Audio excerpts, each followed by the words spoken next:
Before we start the meeting officially, I'd like everybody to stand, and we'll have a minute's silence in remembrance of the Queen. So if you'd like to stand, please.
Okay, thank you very much. Right, before we move on, a bit of housekeeping. If you hear the fire alarm, it will be for real, so please leave by the double doors, go downstairs, go out the main entrance, and please congregate on the far back of the car park. If any person speaking here tonight doesn't want to be recorded, please let one of the committee clerks know, so we'll stop recording when you're speaking. Other than that, let's get on. So, agenda. Item 1, apologies and absence. Angela. Thank you. Apologies from Councillor Robert Archer, Councillor Donnelly and Councillor Peter O'Brien. Thank you very much, Angela. Item 2, approval of the minutes of the last meeting. I'll move them. Find a second, Councillor Lees. All those in favour, please show. Thank you very much.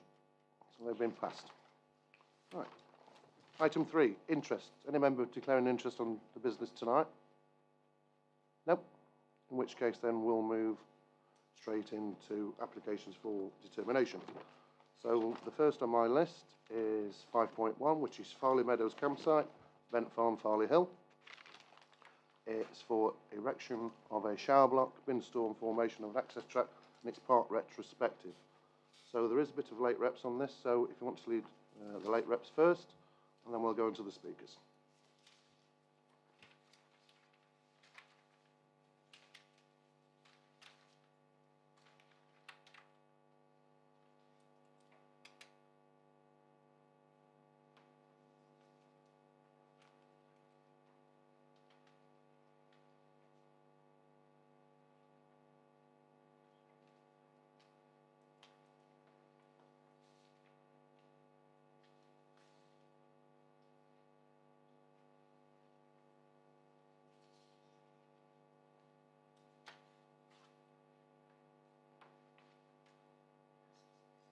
Okay, members?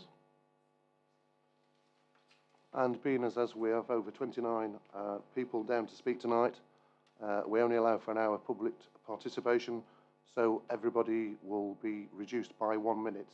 So the first to be called up is Councillor Jason Farmer from Darley-Dale Town Council to speak against the application. You have 2 minutes. I'll let you know when there's 30 seconds left.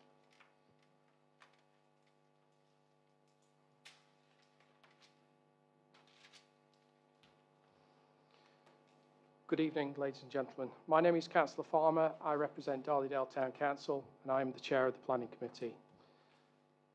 The Council's officers are recommending that this application be approved with conditions. This developer does not comply with conditions. Most of the conditions attached to the permission of Bent Farm have not yet been met and the deadlines have passed. The conditions relating to Amycroft Farmyard also remain undressed. A Farley Hill resident received an email from John Bradbury in June 2020 saying he is mindful to enforce against the ablution block. 2 officers from the same department examine the same situation and yet reach polar opposite conclusions. Mr. Bradbury also ensured that and reassured that same resident in June 2020 by email that the developer has committed to re-establish the track entrance in the next 3 weeks. 2 years on, and we're still waiting. The report mistakenly states that the highways have raised no concerns, but amongst the documents attached to this application is a second submission in which the highways officer recommends that the track to be closed until the developer re-establishes the entrance, that to be in accordance with the planning inspector's 30 report. seconds left. A report addresses that many concerns over the visual impact of the block, agreeing could be better located, and in that case, we ask, why is the developer not made to do so? The report also recommends that in the case of the site closing, the block should be removed because of its adverse intrusion on the landscape. If it's so grim, why are we permitting it in the first place? The agent for the developer seems willing to stretch credibility in many of his comments. Thank you very much. Can I just say it would have been easier to... Sorry. The next on my list is Miss Donna Schimmel, local resident to speak against the application. Similarly, you have 2 minutes, and I'll let you know when there's 30 seconds left.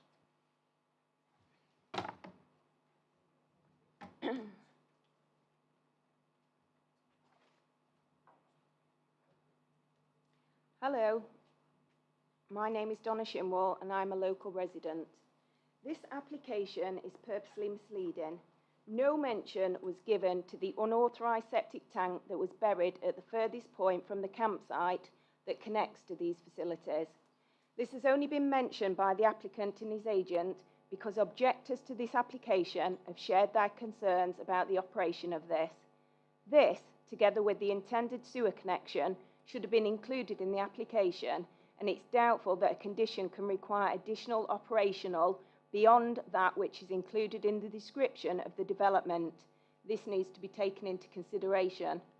The first condition you suggest says it all, to quote, "Facilities be removed within 6 months of cessation of use of land under licence, as it is an unwarranted intrusion in the landscape to seek and preserve or enhance the character and appearance of the countryside." Exactly. This is an unwanted intrusion. The planning officer's words, yet he is proposing approval with conditions.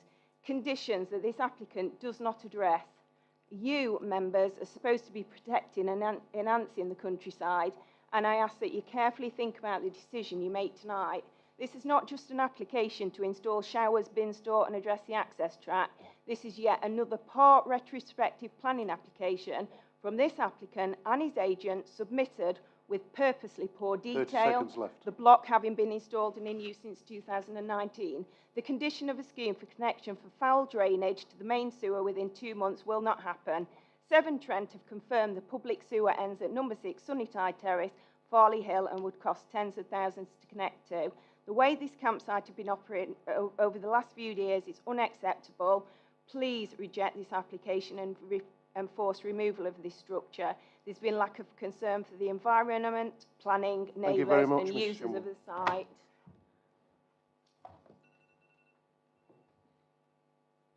The next on my list is Mrs. Carol Mosley, local resident, to speak against the application. Similarly, you have 2 minutes. I'll let you know when there's 30 seconds left.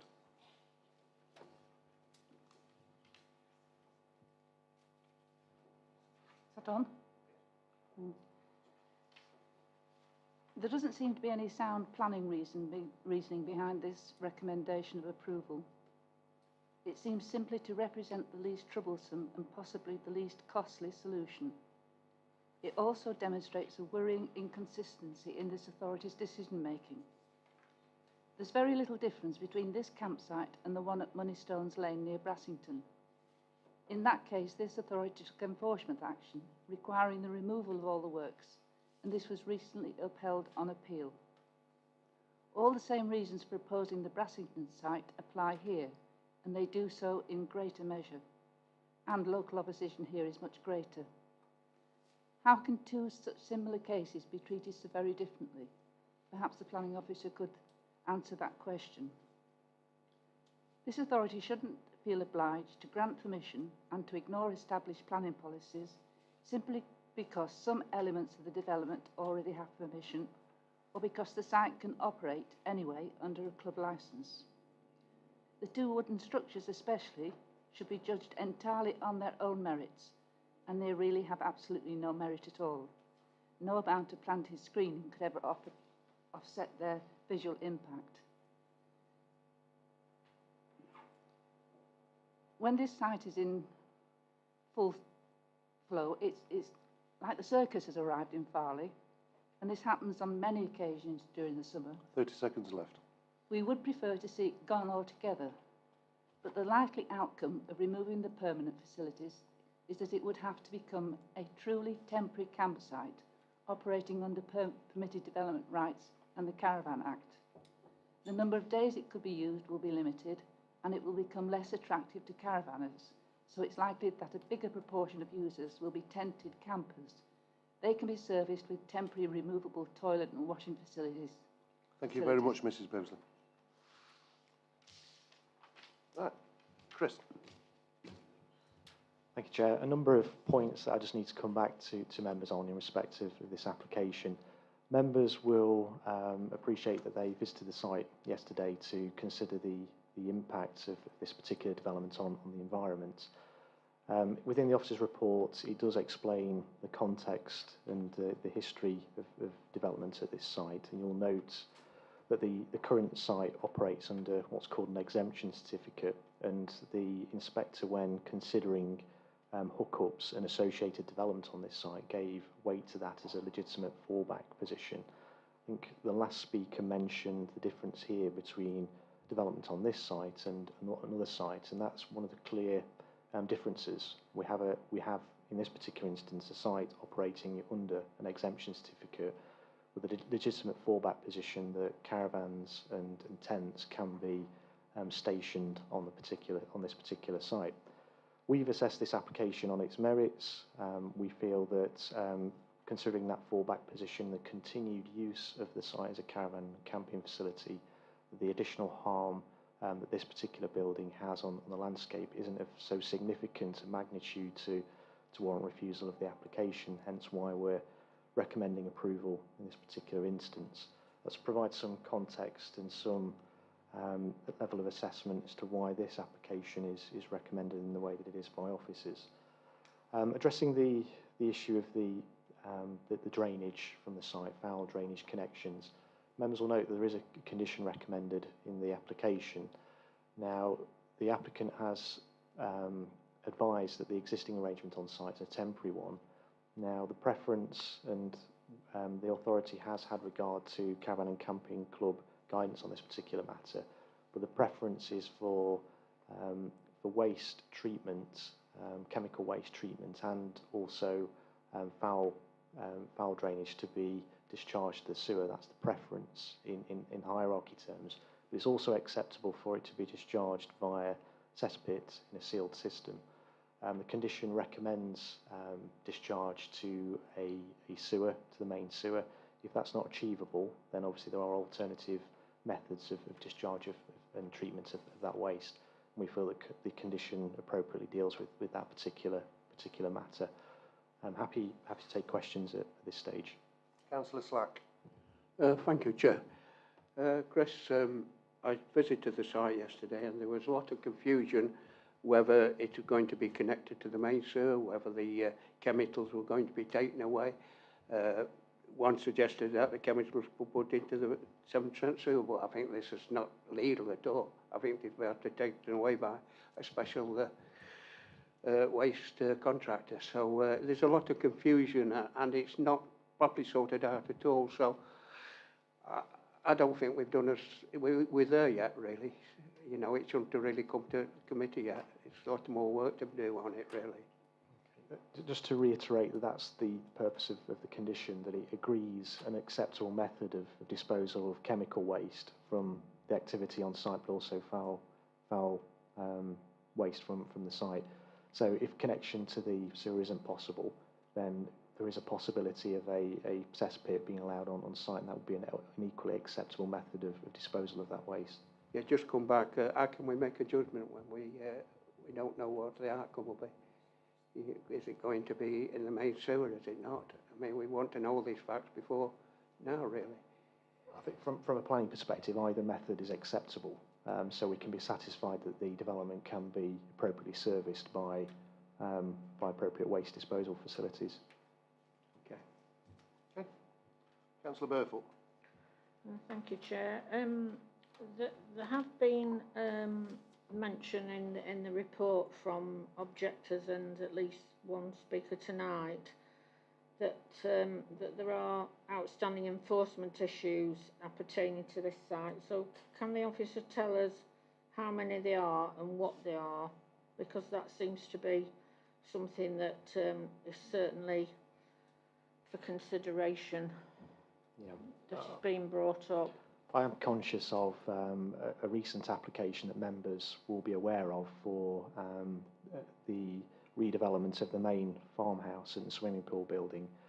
You may recall a consideration of a retrospective application to retain all the buildings as constructed on site. And that was subject to a number of conditions. There is some ambiguity in the wording of the requirements of those conditions, in that it required the completion of some of the measures within a 12-month period of planning permission having been given.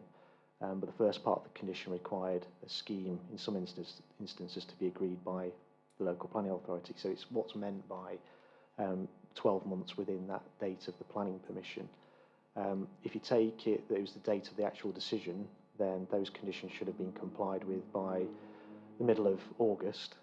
If you take it from the date of agreement of those details pertaining to that condition, then we're looking at a date in October of this year. There is a separate condition that didn't require a scheme to be submitted, and that was for the boundary wall to be completed within 12 months of the date of the planning permission. The local planning authority is in discussions with the applicant to resolve those issues, and we have got a programme in place for those conditions to be fully complied with. But that's obviously immaterial to the consideration of this application. So what conditions have not been adhered to specifically relating to this application that we're looking at tonight? You'll note from the report that there's mention of the access to the development. So what we're left with is the point of access onto the highway. So there was a requirement for the width of that to be reduced, but that requires approval from the local highway authority to do those works. And you'll note the condition that's recommended as part of this application, that those works are carried out within a period of time following the grant of any planning permission, to give some certainty to that. My understanding is that the width of the access track has been resolved, other than the point of access onto the highway. Okay, Councillor Burfoot. Councillor Purdy. Oh, we've got a dodgy one.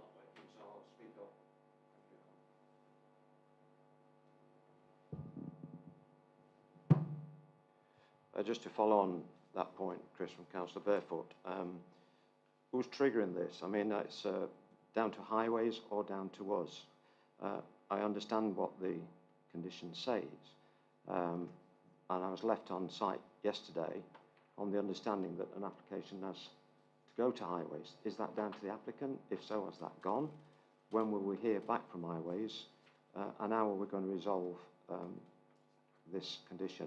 My second question pertains to drainage again. I'm quite clear that if they can't connect to the main sewer, then obviously the fallback is a cesspit.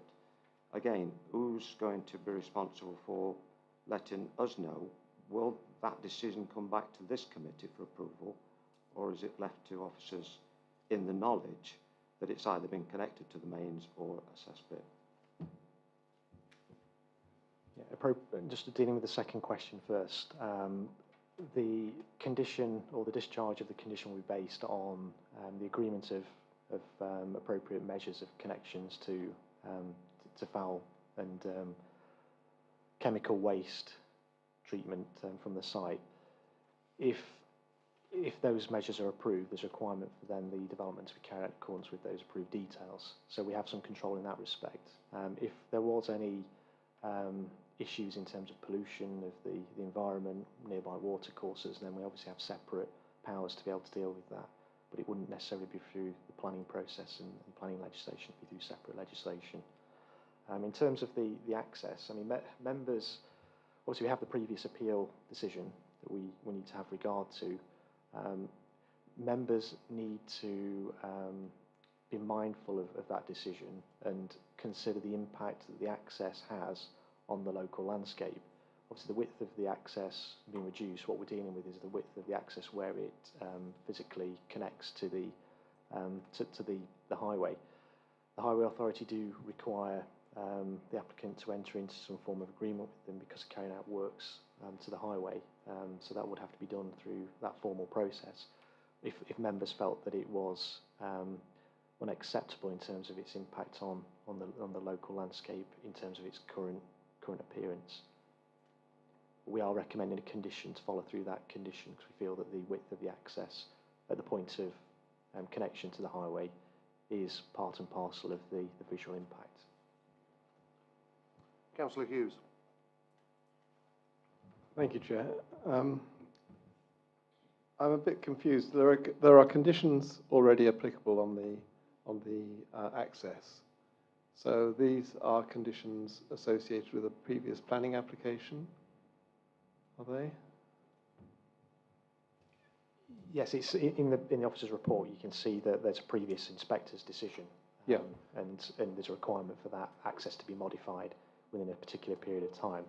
So why are we again bringing it up in this planning application? Because it's still an outstanding matter in relation to the development that's been applied for. So it's an access that serves. And if we change the condition or defer giving planning permission for this application, what does that do to the previous condition? Well, if members felt, well, what's left in terms of, to resolve, and the impact of the visual impact of that isn't harmful in landscape terms, then you could in effect give permission for the access to be retained in its as constructed form. Our recommendation is for the access to be reduced in width, in line with the width of the access serving this development site. But I'm still confused as to why he is putting it into a further application when it's already been approved with conditions, and those conditions haven't been fulfilled.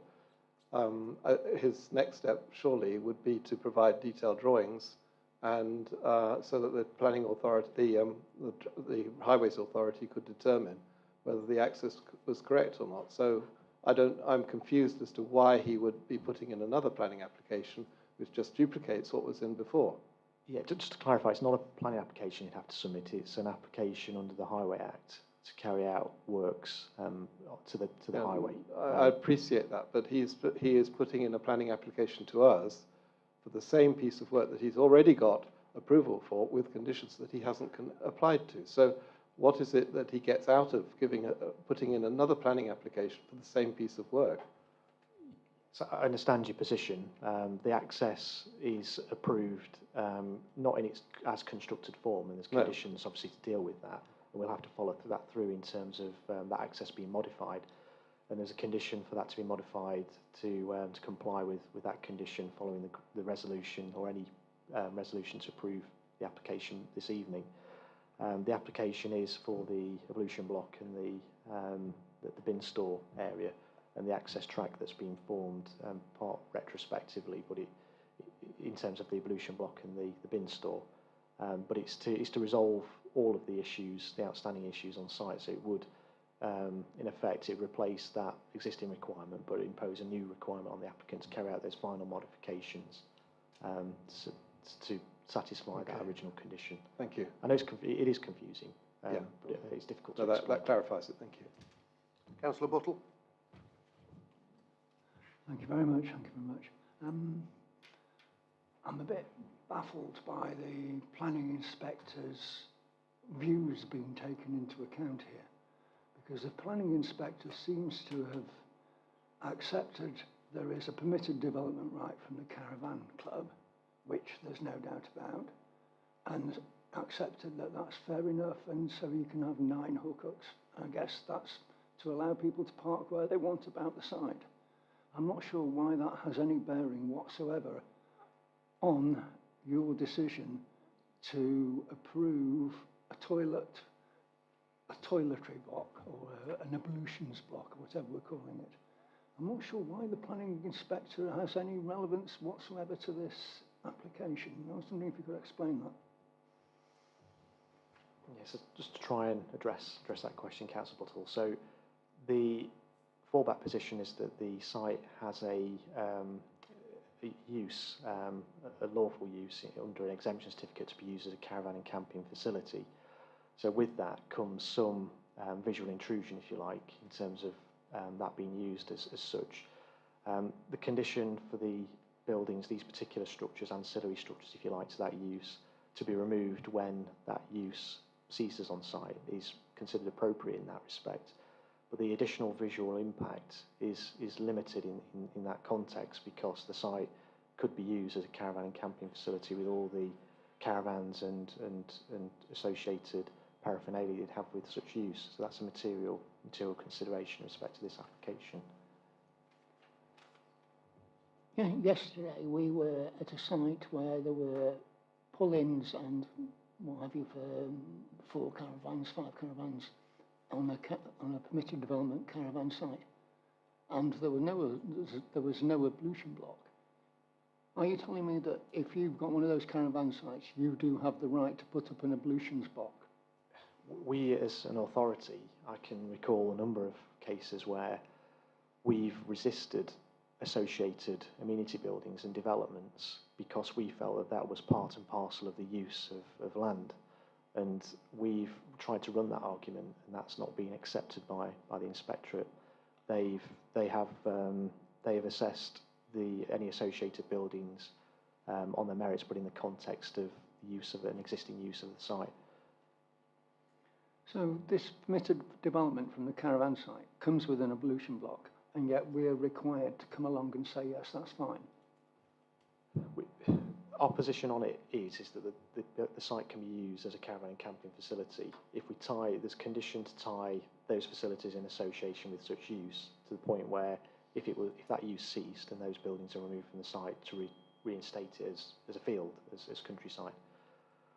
But if members felt that in itself the structure was harmful in landscape terms, in addition to the lawful use or continued use of a caravan and camping facility, that's in members' gift, isn't it? To say you think that landscape harm is of so significant magnitude to warrant refusal of the application.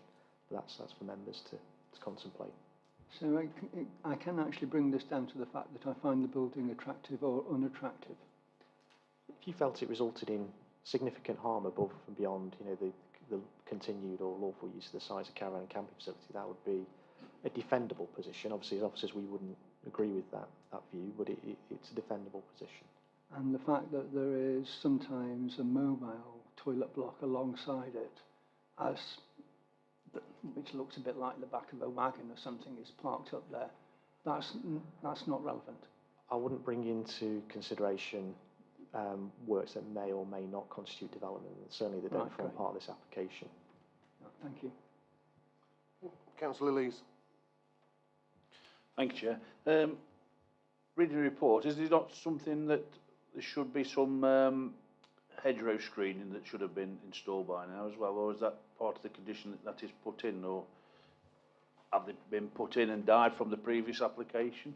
That's one question. And the other is that obviously the sewer system, the drainage system is causing quite a lot of concern.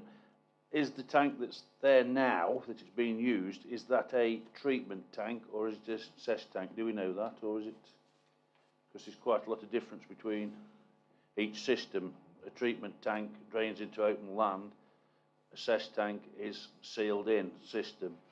And I do believe, from my building experience, that a chemical waste can actually go into the main sewer subject to approval from the relevant authority. So is it a sealed tank or is it a treatment tank that's draining into the open land? Yep. Do we know? Thank you, Councillor Lees. I can't confirm what type of tank it is. All I know is that the applicants refer to it as a temporary arrangement, and the district council and environmental health team haven't raised objections to the the application, but the whole, in recognising that there is a need to deal with this matter in an appropriate way, we are recommending the condition to make those appropriate connections and to have that level of control, so that we know that the development can be appropriately drained and waste dealt with in an appropriate manner. Yeah. Could that condition then be altered to no further action taken on the campsite until that is rectified? Well, the situation on site is that the building is there, it's being used currently, and there's an existing arrangement in place. If that was unsatisfactory or unacceptable, then we'd have separate powers in order to be able to tackle that and any pollution of the environment. I haven't addressed your first question about landscaping. You'll note there is a condition here, recommended number 6, which requires a comprehensive landscaping scheme for the whole of the caravan and camping site. Was there not some trees planted in the previous, or should have been, and that haven't actually materialised, if you like, that haven't been planted as a screen? Yeah, I think it does cause. It seems to be confusing. That it seems to be overlapping from one application to another. Yeah, it's covered at section 7.3 of the officer's report.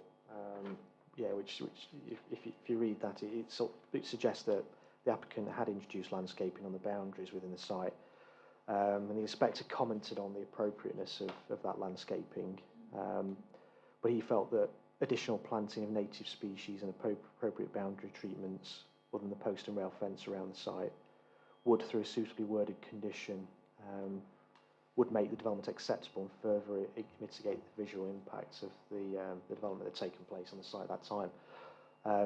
I think a scheme was presented, but I don't think it's been, from my understanding, fully implemented, hence the reason for that condition that's recommended.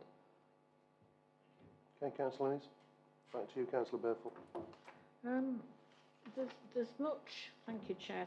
There's much in the objections that I've read in the report about how these two structures are visually intrusive by the nature of where they're located in the middle of the field. So if this application was to be approved, do we have any powers to condition that they move to a less visually intrusive location? Not as part of this application, because the application is what it is, and the application site area is clearly defined. Anything outside of that, we wouldn't be able to relocate the buildings on site. Members felt the location as existing is unacceptable in landscape terms, and obviously that's for them to consider and advise on whether they agree with the recommendation. We consider, with appropriate planting, that it's not sufficiently harmful in landscape terms to justify refusal. Okay, Councillor Purdy. Yeah, thanks for letting me come back, Chair. I mean, it seems perverse that the Caravan Club and/or the Caravan and Camping Club have the powers to just seemingly summarily say, yes, you can have a up to 5, up to 9 pitch site on that field there. I just wonder what scrutiny they exercise. Do they refer to us, Chris, at all when asking questions? And given the fact that if they're going to approve a up to 9 or 5 camping site with either tents or caravans, one would think that necessarily they've got to provide ablutions. So why don't they approve such a facility? Because it's divorce between them and us now. It's crazy. It's a perverse system. I agree with your comments in that respect. I think the issue here is that the Caravan and Camping Club have the power to basically issue the exemption certificate. They can consult the local planning authority. I know we did comment on the proposal at the time to have a caravan and camping facility on the site. However, they don't have to listen to any of the objections or concerns raised both by the local planning authority or by concerned residents. I'll just say not good. Right, the last on my list before we go into debate is Councillor Hughes again. Thank you, Chair, for letting me come back. I think my concern is really, one of my concerns is really that if we do approve this, we're approving it without really understanding how the foul drainage is going to be done and what the entrance is going to look like. So if we defer on those grounds that we want to have drawings of the revised entrance and we want a specification of the foul drainage and sewerage, what is our legal position?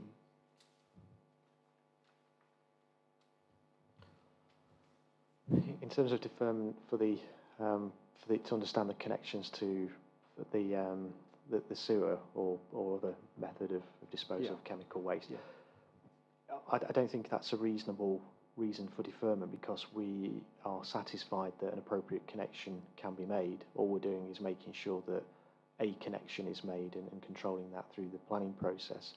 I don't think it's appropriate for us as a local planning authority to be involved in the formal approval and the actual ultimate system that's implemented on this particular site. There's a clear hierarchy. If that hierarchy that has to be complied with, and that's something that's controlled under separate legislation and separate process. I think in terms of looking for deferment for the reason of not understanding how the access or what the access will look like, I think we have to assume, unless members this evening felt that the access as existing is acceptable without modification, that access will be modified regardless of any decision that's made tonight, because the applicant is technically still in breach of a historic condition, and this permission just seeks to reinforce the implementation of those works and the original conditions. So I think whether or not the application's approved this evening, regardless of what the outcome is, the access should be modified in accordance with the inspector's findings on that earlier decision. Okay. Right, members, I'm going into debate. Councillor Slack. Thank you, Chair. There's so much confusion here. It's very difficult to make a true judgment. As one of the speakers have already said, the connection to the mains would cost a fortune. I think it was the second speaker. So it's obvious this is not going to happen, connections to the mains, really, because it'd be, I think it is somewhere around 70-something thousand, she quoted, I think.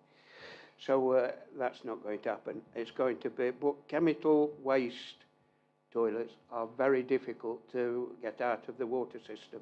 It's not like ordinary waste, human waste, that's easy to get out of, but chemicals are very different. And it can easily go through and get discharged eventually into the rivers. So I think, Chris, Environment Agency ought to have a look at this situation and on this chemical waste, because it's mostly chemical waste is taken by special contractors, not tipped into the mains. That's what, when I used to work on the Environment Agency, always taken away by special contractors. So we need to know from the Environment Agency the position on this, Chris. Also, this toilet block, well, I've never seen anything like it. It looks like pallets, really, all bunched up together. It's dreadful. And it's on the right in the open countryside, something like that is not, well, it's awful, and I can't go along with that at all. It's just so much thrown up, really, and it's dreadful. So, and the road, same as Councillor Hughes has said, we haven't really got to the bottom of this properly. So there's a lot more work to be done here. And I think probably a deferment would be necessary, really. Thank you. Councillor Burfield. Thank you, Chair. Can I first of all say that, I really don't like retrospective applications. It's not the right way to go. Most people do the right thing. I would have liked to think that we might go down the deferment route, but that looks as though that's not going to be possible. I think Councillor Slack makes some very good points about the waste. I think there are too many things here that we are confused about, shall we say, and I do know that Councillor Slack worked for the Environment Agency, so he'll know what he's talking about.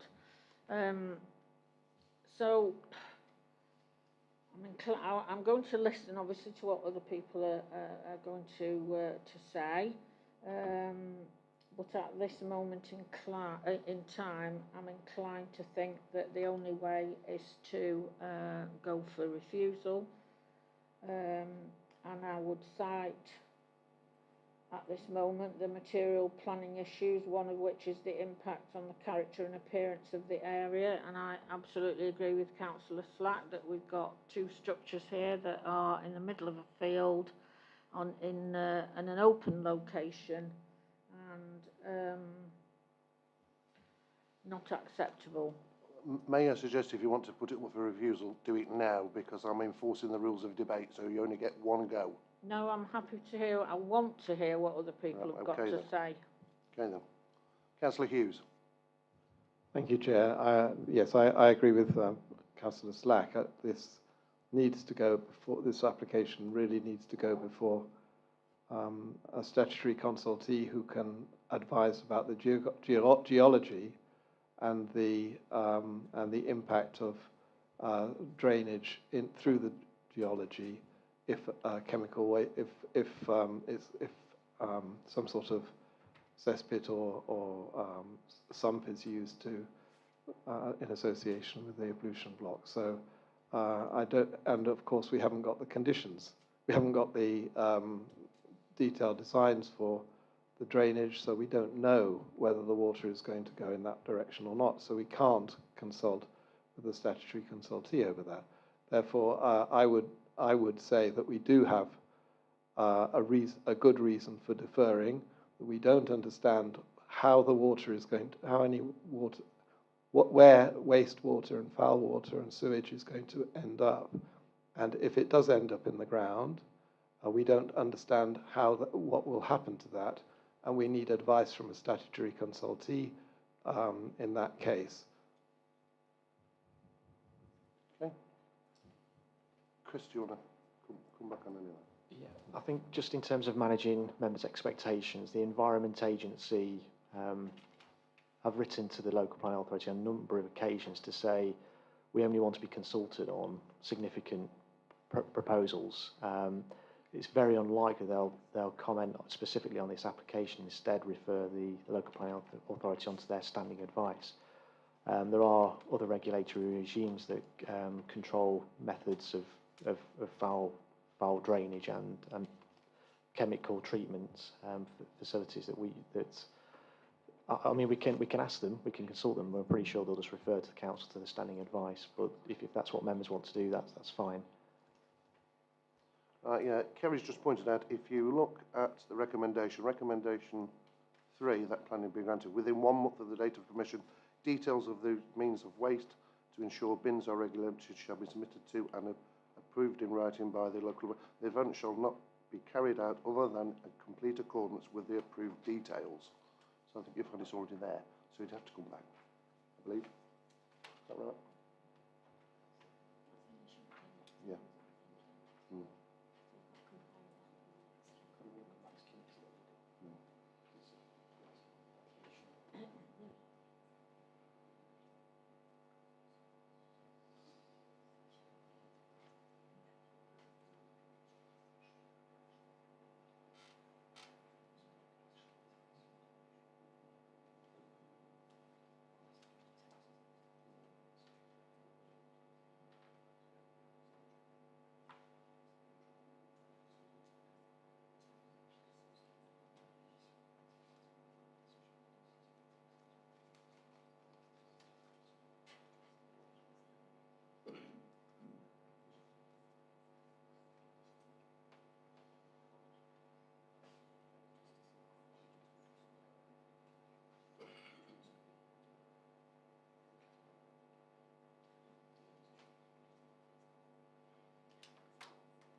Right, members, I've just been looking at some of the conditions in here, and at condition 5, it says it's given a date of 2 months in which the applicant has to come back with a scheme and a programme, etc.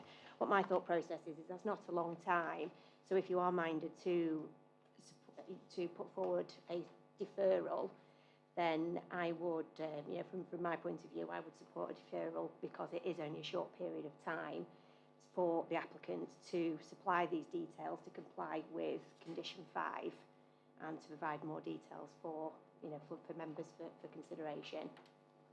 Okay, Councillor Purdy.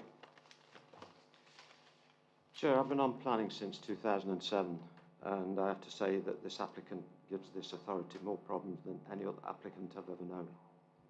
I appealed to Mr Slack last year in the presence of Mr Bradbury to confer with this authority and our planning officers, but unfortunately deems not to, and we are often dealing with retrospective plan applications and always to the great upset of the residents.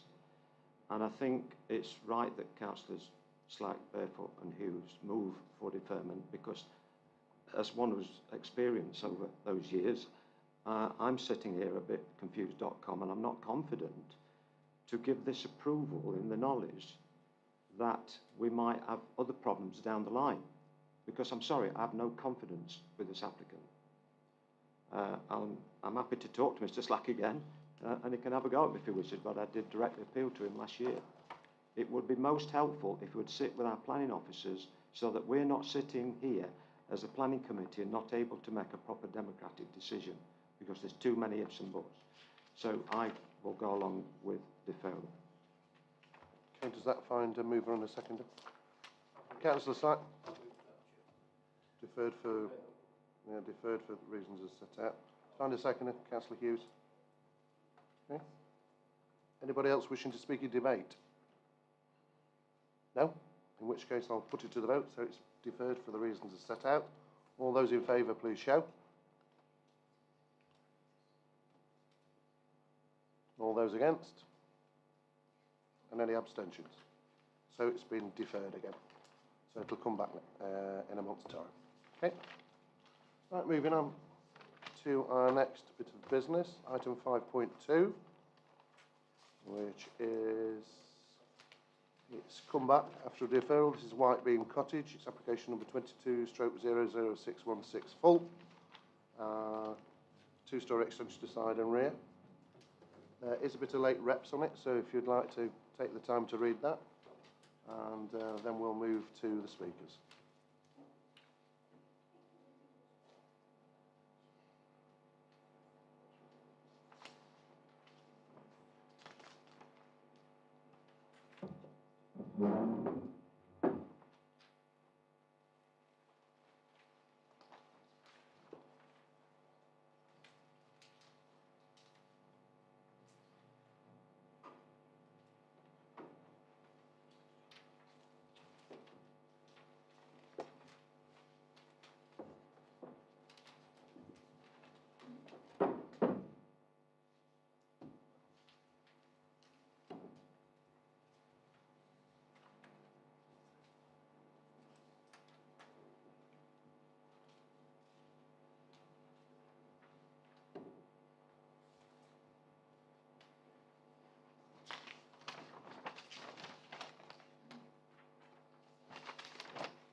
Okay, members?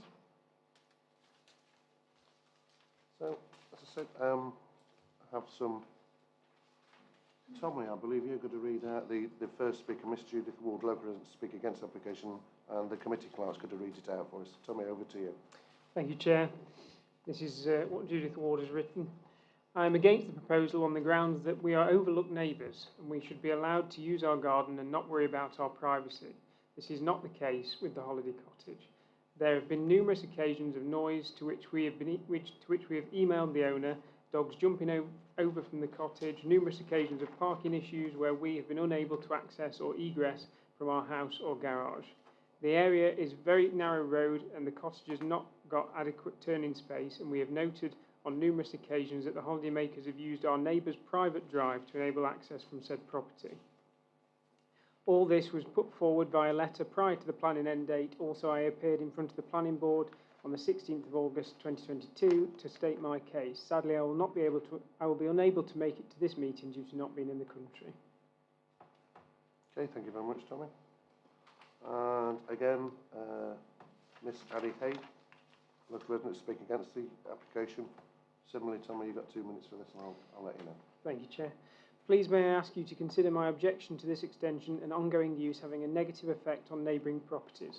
Insufficient off-road parking. Does the latest local highway authority recommendation take into consideration manoeuvring of 3 vehicles in forward gear and extra space required for less mobile persons transport, wheelie bins and grocery vehicles? Since last planning meeting, owner now states on 4 holiday rental websites that they have additional parking in a free public car park a few minutes walk away at Wirksworth Dale. Brassington Parish Council own this car park and strictly prohibit overnight parking.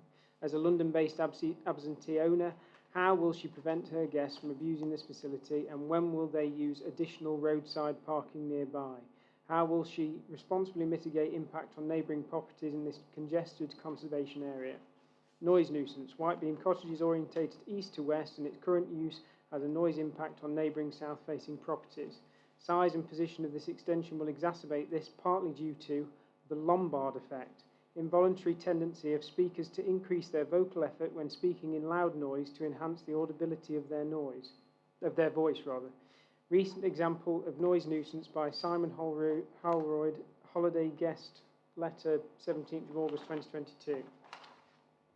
Ongoing noise nuisance and parking from this holiday rental has not been successfully managed nor mitigated by owners' sign/monitoring.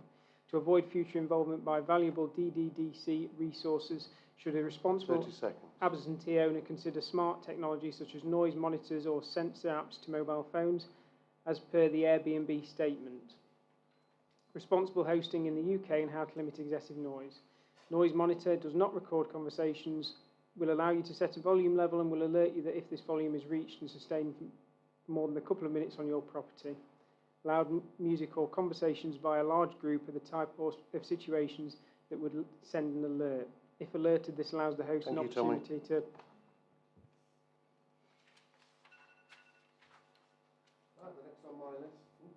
The next on my list is Councillor Janet Rose, ward member, to comment on the application. You have 4 minutes, Councillor Rose, and I'll let you know when there's 30 seconds left. Thank you. First of all, I'd just like to say that I am actually the ward member for this application, although I'm not listed as such. As we know, this application was deferred for highways and environmental concerns at the last meeting. This application is unanimously opposed by Brassington Parish Council and many residents who have sent letters of objection. The Highways report now states there will be 3 parking spaces. However, as you know, it is an extremely narrow lane, impassable in places. 18 properties have been damaged by vehicles over the last 20 months. The application states that there will be no additional bedrooms, only living accommodation, with the new extension and removal of the garage. However, it does state that the study would be large enough to convert to a bedroom in future. Therefore, the property could accommodate 10 people with parking for 3 cars only. Surely this is overdevelopment in an extremely built-up settlement. The applicant said at the last meeting that they wanted to spend more time in the village and not let the property so much. I would have thought accommodation for 8 people would have been sufficient for anyone. I would ask the applicant to withdraw this application in the interests of the neighbours and the committee to reject it. Thank you. Thank you very much, Councillor Rose. The last on my list, should I say, is Miss Rachel Summerfield, applicant, to speak in favour of the application. You have 4 minutes. I'll let you know when you've 30 seconds left.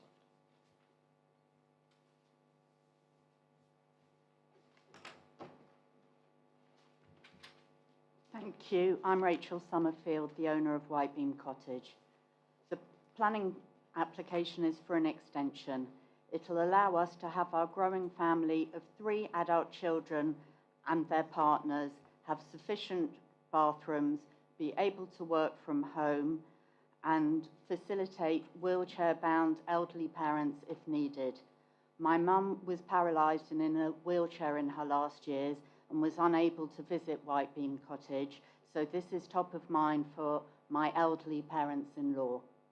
The previous planning meeting focused on the existing use of our cottage as a holiday let when we're not there. We were so upset by comments made, and we emailed the objectors with ideas to help, asked for suggestions, and tried to arrange a local meet-up. But 3.5 weeks later, we have yet to have any responses. As you heard at the last meeting, Brassington's a very important and growing part of our lives, and we do want to spend ever more time there. I read the late submission comments about accidents occurring in Brassington. The planned extension will not increase footfall to our cottage, and as far as I'm aware, no accidents have been linked to us or our guests. In terms of noise, people, whether holiday guests or permanent residents, will have a barbecue in the garden in the summer, have children crying at times, and playing music in the early evening, which is the complaints that we've had from neighbours. We have asked our guests to be mindful of noise after 9 p.m. Moving back to the focus of today, which is the planning application. When we bought the cottage, we did no structural work and were told we did not need to apply for planning permission to use it as a holiday cottage for us and as a holiday let. The plans would not change the use of the cottage. We will not add a bed or market to more than 8 people as it is now, and we are happy to add a legally binding statement to this effect. Guest bookings will decrease as we spend more time in Brassington once we can more easily work from home. In addition, the new plans include an extra off-street parking space in front of the extension. I've also had a sign made to put on the exterior wall of our property indicating that this street parking is only for our neighbours you heard from her at Style Cottage. Although it's a public highway, we know that guests parking there makes their access difficult. This sign will make it clear to our guests not to park on this side road. We're also putting in recessed bin stores to clear the driveway, ensuring there is sufficient parking. The planners wrote at the last meeting, it is considered that the proposal will not be harmful to the host building or this part of the Brassington Conservation Area. It was asked at the last meeting that the Environmental Health and Highway authorities be contacted to see if they had any issues, and they raised no objections to the plans. We would therefore ask you to follow the suggestions of the planning team and support the application. Thank you very much. Thank you very much. Right, Chris, over to you. Thank you, Chair. Members will recall that this item was considered at the 16th of August Planning Committee meeting. It was deferred on the basis that members weren't satisfied or would like the local planning authority to consider parking and manoeuvring within the site, access and noise considerations, and specifically requested that we consult the Highway Authority. And I also consulted the Environmental Health team as well. I'm just conscious that the Environmental Health Officer's comments aren't reported in the late representation sheet, but we have received comments from the Environmental Health team, and they've advised that 2 instances of noise have been raised in respect of the use of the property. However, both issues were resolved by the property owner in a satisfactory manner. We've previously considered the use of the existing building. We're satisfied that its ongoing use as a holiday facility by households holidaying or people holidaying as a single household doesn't amount to a material change of use of the site or the building. If the site was being used as a party house with multiple people visiting the site unconnected to one another, not living together as one household, then you could argue there's a material or a change in the character of that use to constitute a material change of use of the building. but we're not in that scenario. We have no evidence to indicate that the building's been used for any other purpose falling outside of a use class C3 category. Therefore, we have to assess this application on its merits. The Highway Authority have been clear in saying that 3 parking spaces adheres to maximum parking standards. I've covered in the report the permission that was granted for the original dwelling back in 2007, and that required parking provision be provided for 2 vehicles at a time for a 4-bedroom property. It didn't require that the parking was maintained in perpetuity, and there was no specific requirements for manoeuvring at that time. There's no material reasons why this application should be refused in plain terms, hence why we're recommending approval of this particular item. Happy to take questions at this stage. Right, members, over to you. Questions? Councillor Alice. Thank you, Chair. So, if I'm right in understanding it, you don't think that this is actually being used as a holiday let then, even though it's been advertised on Airbnb? And how many days do we kind of allow residents in the district to use properties as holiday lets without asking them to apply for a change of use? I mean, no, in London you can rent out a property for up to 90 days without requiring that. Do we have the same policy here? Thank you. No, we don't. Just to clarify our position on the use of the building. So we're satisfied that the use of the property as a holiday facility falls within the same use classification as a normal domestic dwelling that's permanently occupied.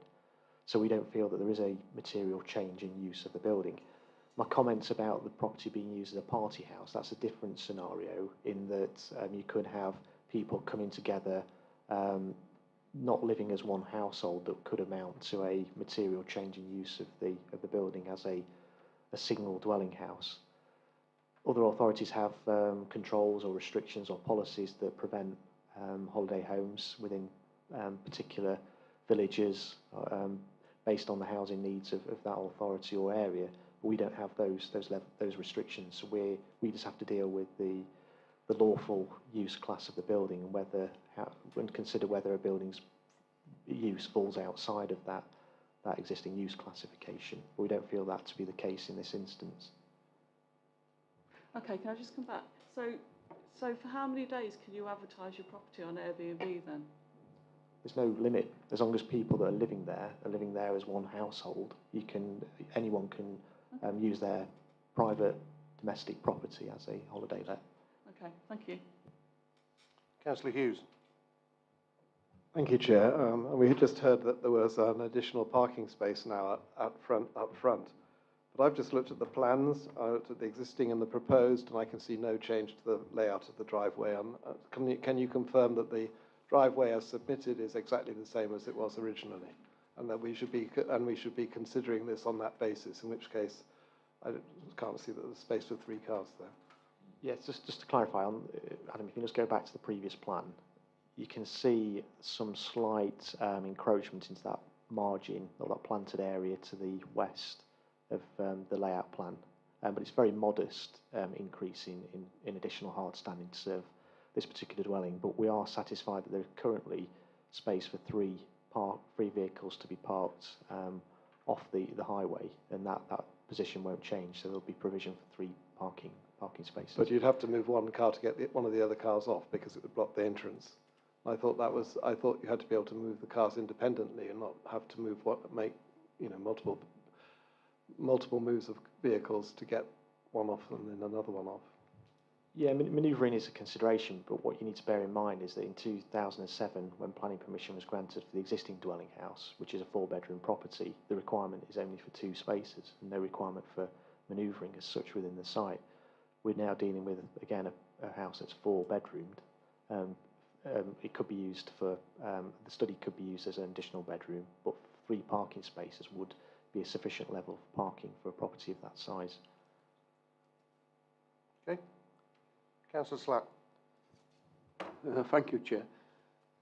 Chris, very interesting. You said that some councils have adopted a policy where they restrict holiday numbers holiday homes. That's correct, isn't it? Just Yes, if there's an issue with... so we haven't got that policy in place, because a few weeks ago I did bring this up in full council as a question about holiday homes, and you didn't say, nobody stated that at the time. So therefore we could actually alter our policy. Is that true? If there was an issue with number of holiday lets Yeah. in the area or in a particular village, and that was impacting on the availability of houses, permanent houses for local people, and that was a significant issue in the Derbyshire Dales, and that's something that could be explored, but it would be something that needs to be explored through the local plan process rather than through... I mean, we can't retrospectively or look at imposing such restrictions in decisions we make. It needs to be evidence-based and form part of the development plan. My question is that this is well, not a large cottage, it's medium-sized cottage, but what is can you restrict a number over 10 or something like that, or below 8? Or is there any restriction you can put on in that way? The capacity of the house is dictated by the level or the physical attributes of it. So if it's got 4-bedroomed, there could be a large household that live together, and there could be up to 10 people living together. It'd be no different to a similar sized family coming to holiday in Brassington in terms of how that property was being used and accessed. Some of the residents on site at the site meeting did stress that different families were there, 2 different families. So it looks like it's this extra room building on is going to make it bigger again, more people. So it's not really right for the residents, all this parking issue and noise issue. Yeah, it's very much fact and degree in terms of whether there's a change in the character of the use of a property. I think two families coming to live together as one household wouldn't necessarily amount to a change in the character of the use of that building as a single dwelling house. If you had lots of people coming together, then you could argue, well, that is quite a significant change to how that building would be used and accessed to the point where it would constitute a material change of use of the property. Okay. Thank you, Councillor. Councillor Purdy. Thanks, Chair. I've got a question, but just to remind Councillor Slack, I have raised this Airbnb before previously. It has been addressed. We've got another item on the agenda later on which raises another question on our policies. I don't think it's for our authority or any planning authority to dictate what number should be in any household. But I do think we need to review this policy, and I will take that up. My simple question is, we have to find a material reason for refusal, and car parking is not a material refusal, is it? Well, members can come to a contrary view to that of officers and the local highway authority, but I think it would be, you could argue, an unreasonable reason for refusal. It could be vulnerable to costs if we were to refuse it on those grounds without that level of backing appeal. I'm sorry, Chris, I've never known that before. We've always gone on what highways say. If highways have no objection, then we pretty much follow that golden rule. Well, so I'm a bit askance that we're now discussing car parking numbers. I've never known that before. We've always been guided that you don't have to take account of car parking. Am I right? Am I wrong?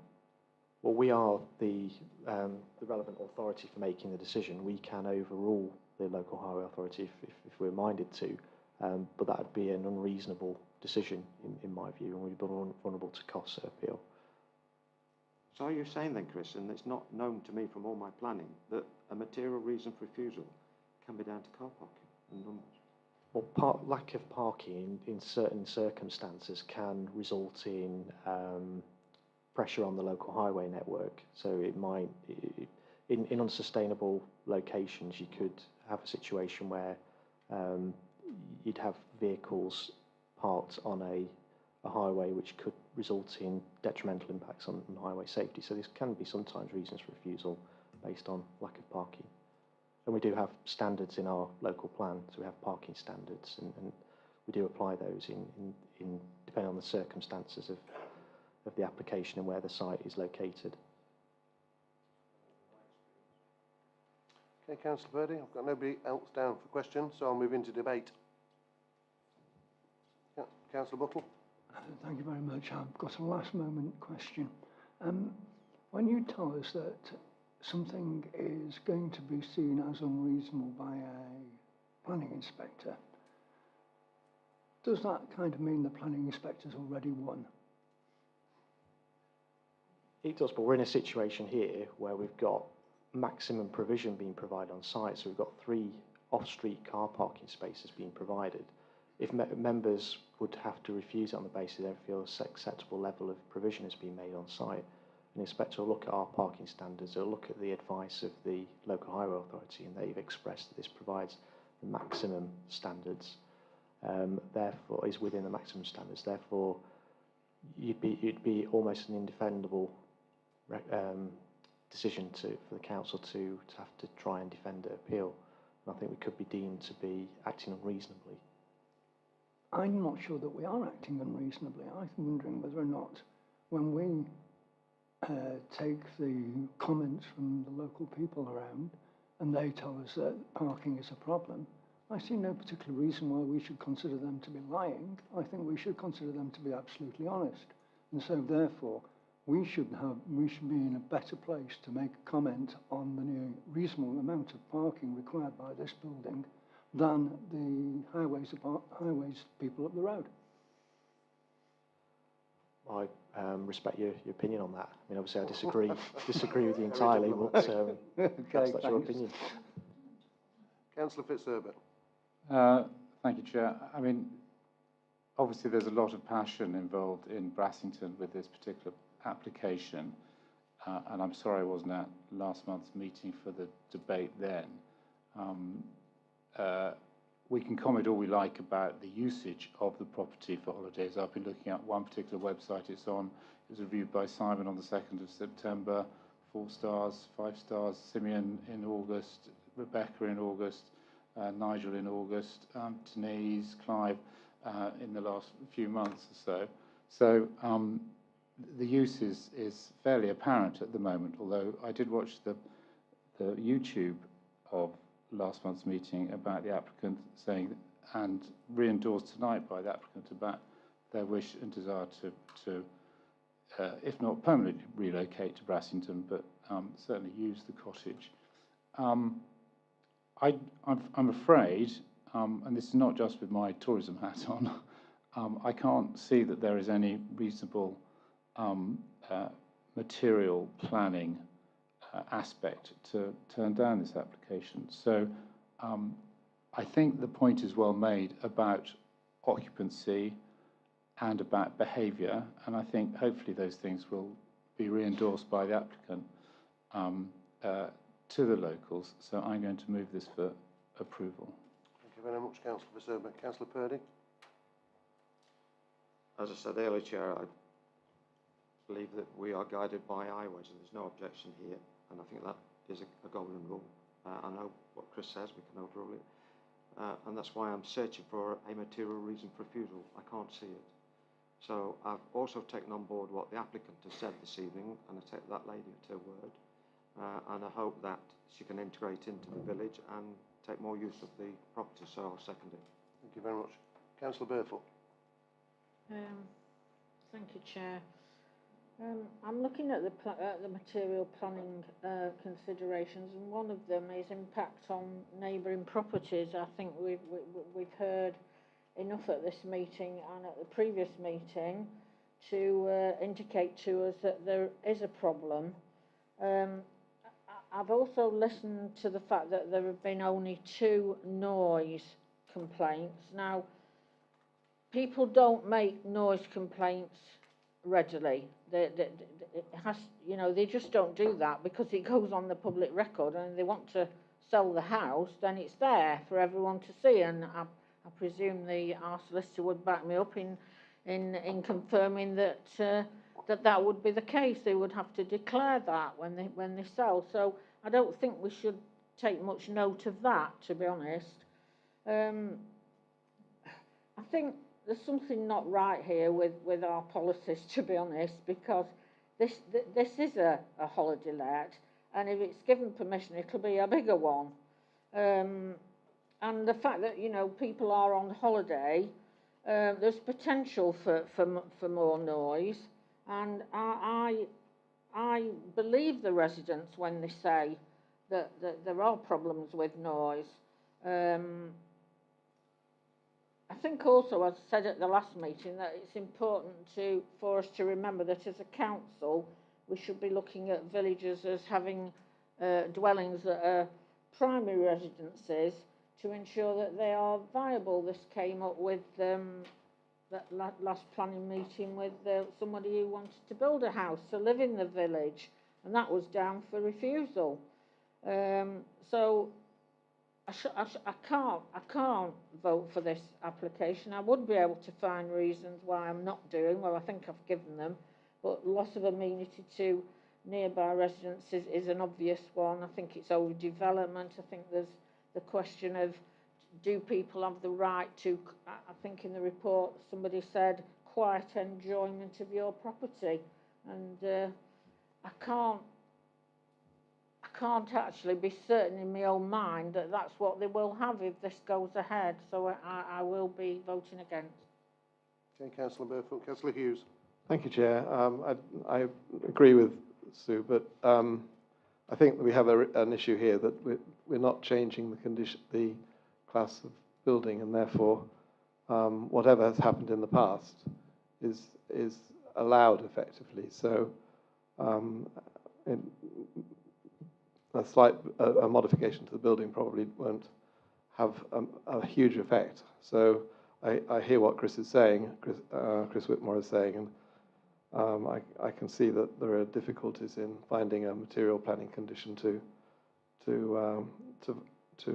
say that this application should be refused. And I think we need to look to our revised local plan, and it seems that there are two aspects here. Going through the local plan over the weekend, I noticed that there are no criteria for building communities. The plan says it wants to build communities, but there's nothing in there that talks about policy of building a community, and holiday lets damage communities.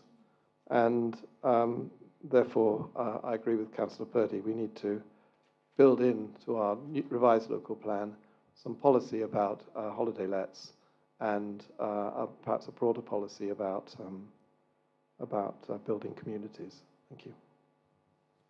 Okay, I've nobody else down on my list, so it's been moved to seconded that the application should be granted with the conditions. All those in favour, please show.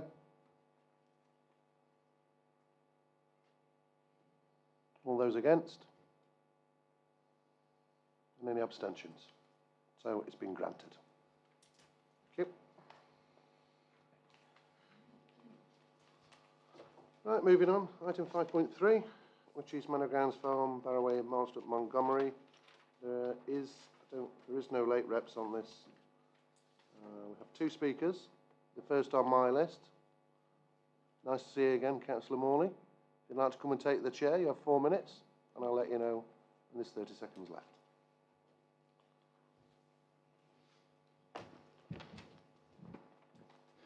Good evening, Chair. Good evening, members. Long evening. I'll be brief. I'm speaking in favour of the applicant's proposal, and I've studied the report very carefully, so congratulations to the officer for a very thorough report. You will note that one of the statutory consultees, the Environment Agency, have withdrawn their opposal to it, so now there is no problem from their side, because the applicant will be spending a great deal of money to tap into the main drain in conversation with the Environment Agency. The reasons that the recommendation is for refusal are for the three issues. S1, sustainable development. Well, our local plan here says that policy S1, all development should seek to make a positive contribution towards the achievement of sustainable development by improving economic, environmental and social conditions. This is a new business which will generate business, tourism and hopefully jobs. The other reason that the officer gave for recommending refusal was policy S4, which is the impact on the environment. Well, again, you'll see from the officer's report there have been 14 letters of support from the people in the village and from a small community. That's a lot. And members who were at the meeting or at the site meeting yesterday will be able to form a judgment as to whether it will have any impact on the environment. My view is it won't. So we're throwing back on our good old policy EC9, which is amenity. Glamping pods. The theory is from our plan here, which was actually written in 2017 and is in the process of being rewritten, hints that people should take public transport to these sorts of amenities. Well, the reality is we know that they will use their cars. They already do. It's already in use as a caravan site. So I would respectfully request that the officers, that the members do not follow the officer's recommendation for refusal, because the benefit to the community and the creation of jobs and a new business, it outweighs the policy which talks about amenity. And again, to underpin that, as the applicant will probably be telling you, they have agreed to run a shuttle service, if necessary, to pick people up from the bus stops in the station in Uttoxeter, and bus stops if that's a problem. And they'll also provide bikes.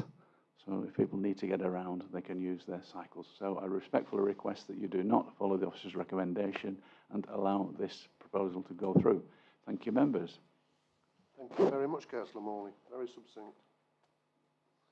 The next on my list is Mrs. Jane DeVille, the applicant, to speak in favour of the application. Similarly, you have 4 minutes, and I'll let you know when there's 30 seconds left. 4 minutes. Thank you for allowing me to speak this evening. My name is Jane DeVille, and along with my husband Philip, we run a small holding and CS campsite on the edge of the village of Marston Montgomery. To make our small holding more viable, we took the decision to diversify, and in the spring of 2018, we opened Manor Grounds campsite.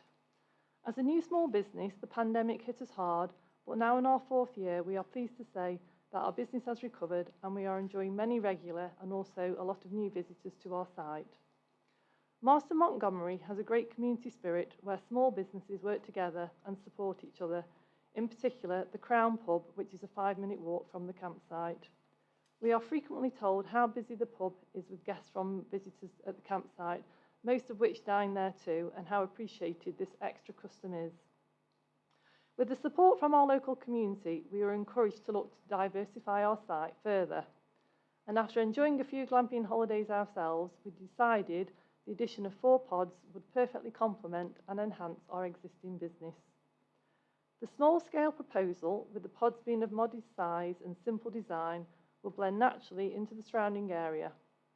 Both my husband and myself are from farming families and appreciate the balance between running a business and preserving nature, and we continue to enhance the site year on year with our ongoing programme of tree and hedgerow planting. The proposal will therefore promote environmental tourism in the Dales through the creation of a low-impact and much-needed sustainable type of holiday accommodation. We appreciate the majority of guests will visit us by car, and we will support ecotourism by adopting a green travel plan.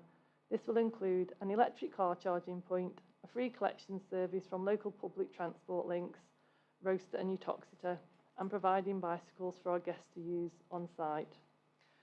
The site is in a prime location for holiday accommodation, and our website has a page dedicated to places to visit, eat and drink, as well as walking and cycling routes to enjoy. New holiday accommodation on the edge of the village will bring significant economic benefits to the local area, supporting not only the local pub, but the village shops and Roaster and Denson Farm Shop, and our new Honesty Farm Shop, The Shed, which is just a 5-minute walk from the campsite. We therefore ask that you vote in favour of our proposal to build a sustainable business that will benefit the local community and economy, and also to sustain our small holding and existing business. Thank you for your time. Thank you very much. Right, Adam, over to you. Thank you, Chair. This application is for the erection of 4 glamping pods, as been described. Members visited the site yesterday. A couple of corrections on the committee report. The parish is down as Matlock Bath. Obviously, that's a typo. Through Marston Montgomery. And secondly, as mentioned by the speakers, I said on site that foul drainage was going to be to a packaged treatment plant, but the Environment Agency raised concerns about that, and therefore the applicants have omitted that, and they are proposing now to connect to the main sewer.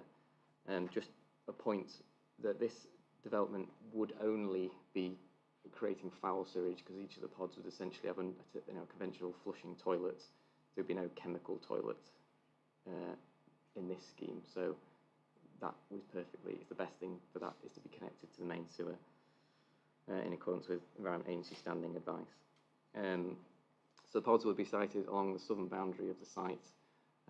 There is currently a site with an exemption for 5 caravans there.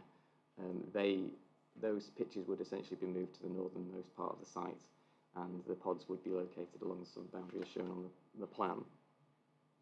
There aren't any objections to this application in terms of landscape or visual impact, or impact upon highway safety or amenity of neighbours given the location. The main issue for consideration is whether development would be constituting a sustainable form of rural tourism development in this location, and whether it would be in accordance with policy EC9. The site is in close proximity to Marston Montgomery, as we saw on site, and which is a Tier 4 settlement with minimal facilities, although we saw that the site is reasonably close to the public house, and the applicant mentioned on site there was a farm shop in the locality as well, which sells basic goods. Nevertheless, policy EC9 requires caravan camping sites to be within a safe and attractive 10-minute walk to public transport, which currently doesn't serve the village, and therefore, for the purposes of policy EC9, the development is not in a sustainable location. It's also been mentioned that an electric vehicle charge point and a travel plan including picking up guests and dropping them off from nearby towns and providing cycles is proposed. But the fundamental issue is whether the majority of visitors would access the site and then visit the local area by car, which in this case officers consider that the majority of visitors would be reliant on the private car, and therefore in principle the proposal is not a sustainable form of tourism development and is contrary to policy EC9. Thank you. Right, questions, members? Councillor Hughes. Just one. I thought that the Environment Agency wasn't interested in small developments like this. They appear to have taken an interest in this one. This one, I suppose it's up to the Environment Agency what they comment on.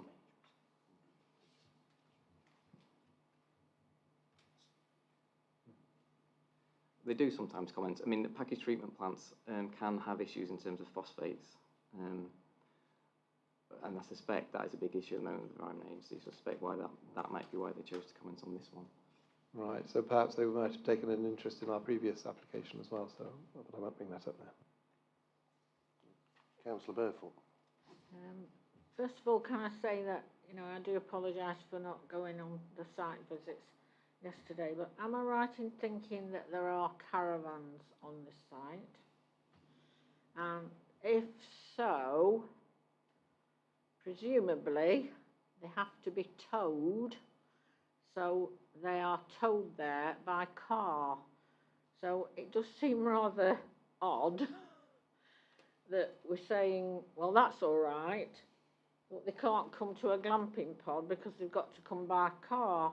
Could you just explain that anomaly to me? I really don't understand that. Yeah, no, it's a good point. The current site is an exemption site, so similar to what was discussed before, that was granted it wasn't granted planning permission, it doesn't need planning permission. That is going to be retained on site, so there would still be an increase in guests, and that increase, the new additional guests would be reliant on the private car. So it is reasonable to consider that. There's nothing that the planning authority can do about the certified site.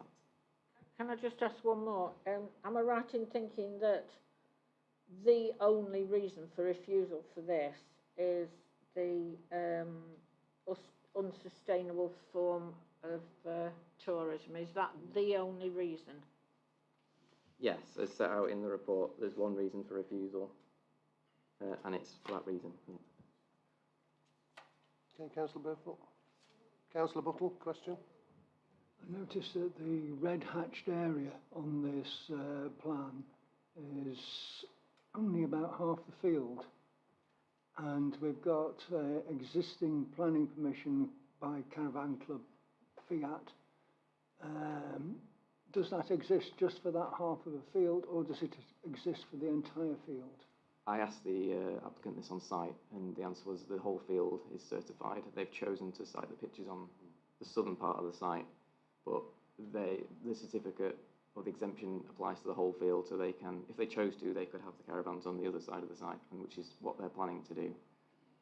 That's what I understood. So that in fact we're adding 4 glamping pods to 5 caravan pitches.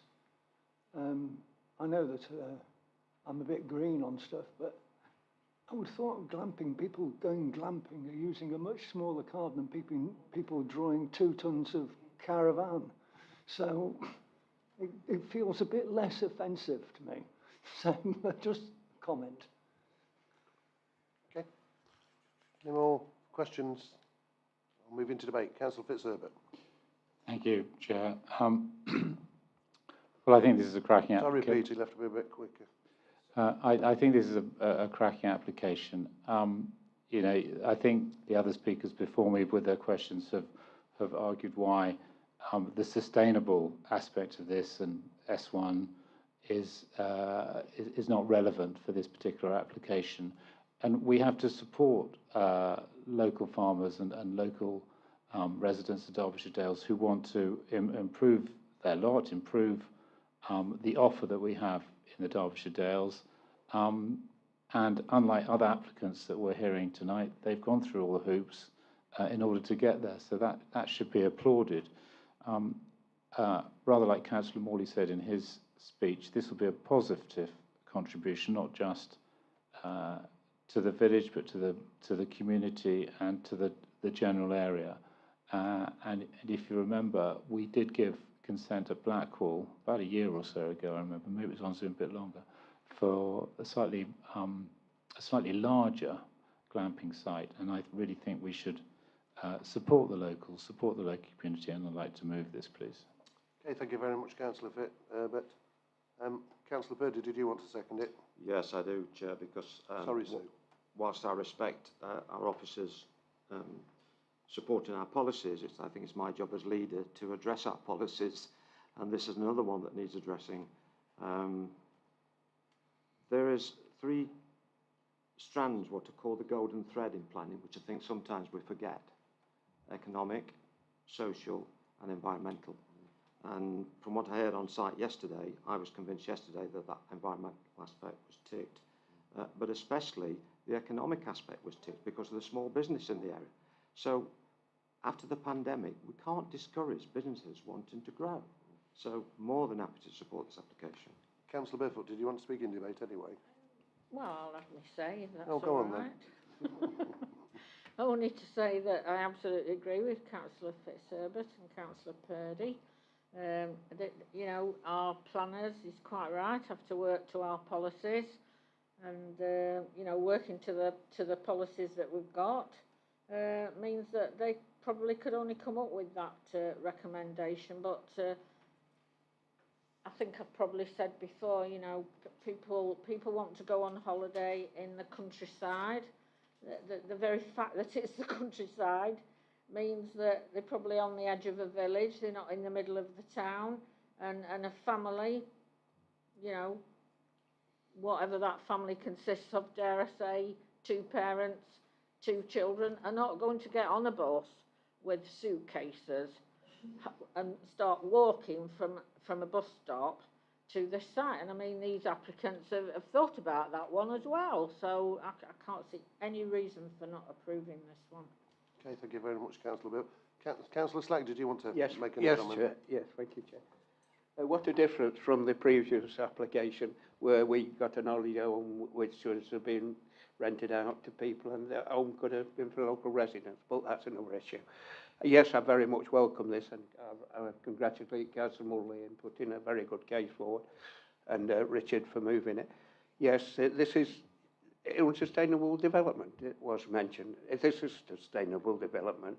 It's in the open countryside. It's not taking advantage of any residents. In fact, the residents are totally supportive of it. And it's a lovely spot. It's beautiful. I visited it yesterday and I thought, what a really lovely spot for camping pods. To come up with the idea, well, it's some sort of policy which needs altering, really. A policy where you can't visit this site because you've got a car. So I think it's bonkers that, but I support Richard in this, and the rest of I support this very much so. Thank you very much, Councillor. I think what's been brought out in tonight's meeting that we really do need to visit some of the policies in our local plan, and hopefully the local plan working group will address that with officers. Anyway, Chris, there was something you wanted to come back on about the EA. Yeah, just to clarify a comment that Councillor Hughes made earlier on in the meeting about, well, there's a suggestion that we have consulted the EA on this application, but not the previous application that was considered. Just to clarify, the circumstances of when to consult the EA are set out in on the government website. This site is within or is close to a main river or a watercourse, and hence why the EA was consulted on this particular application. I just wanted to clarify that point in the circumstances when you should and shouldn't, or advise not to consult the Environment Agency. Hope that answers your question slightly. It does in part, but I would refer Mr. Whitmore to the new watercourses that are being found on that hill all the time, and therefore we don't know that there's not a watercourse underneath that development that might take the foul water away and into other people's properties. Thank you. Yeah, okay. I understand that position. I think it's not. I don't want to correct you unnecessarily. I think it's just to prevent any understanding that we've somehow treated this application any differently to the previous one. We've just followed government advice basically on when to consult the Environment Agency. Okay, I've got two more speakers on my list before I go to the vote. First is Councillor Helen Froggatt. Thank you, Chair. Like Councillor Burfoot, I was going to second it, but I've got to say that Councillor Fitzherbert's motion is spot on. I far prefer glamping pods to caravans that block the lanes, and they're just not sustainable to have caravans in and out of peaks. So that was all I wanted to say. Okay, thank you very much, Councillor Froggatt. Councillor Elliott. Thank you, Chair. Well, I think it's all been said. I think in this circumstance we should forget all about policy, you see. Now, there isn't a bus service.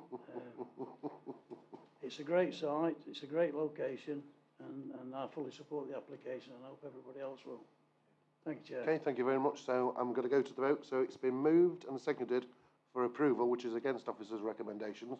All those in favour, please show. All those against? Any abstentions? So it's been carried, it's been approved. Anyway, good luck.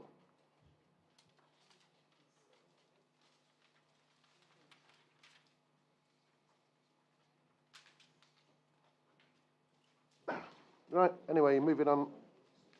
Members, item 5.4, hopefully we can get this done before half past 8, before we have to do a motion, because I'd like to have a recess of 15 minutes in a bit so everybody can have a nice comfort break, and we've still got a very big agenda. So with that in mind, there is some late reps, so if you want to read the late reps, and then we'll move on to the speakers.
The members happy? Yeah? Okay, in which case then we'll move on. So I have a number of speakers on this. The first speaker is Councillor Peter Burbeck, Holland Ward Parish Council, to speak against the application. You have 2 minutes, and I'll let you know when there's 30 seconds left.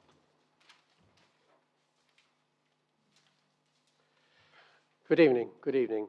The Parish Council resolved to object to this application on the following grounds. The local plan calls for 99 houses in the Holland Ward area.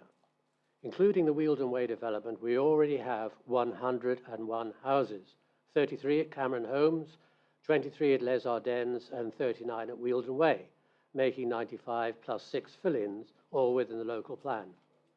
That is a significant amount of development for a small village and was committed to suffice until 2033 within the local plan.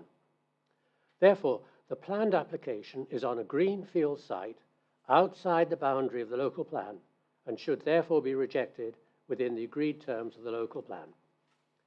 The proposed development is over a private road with no room for pavement.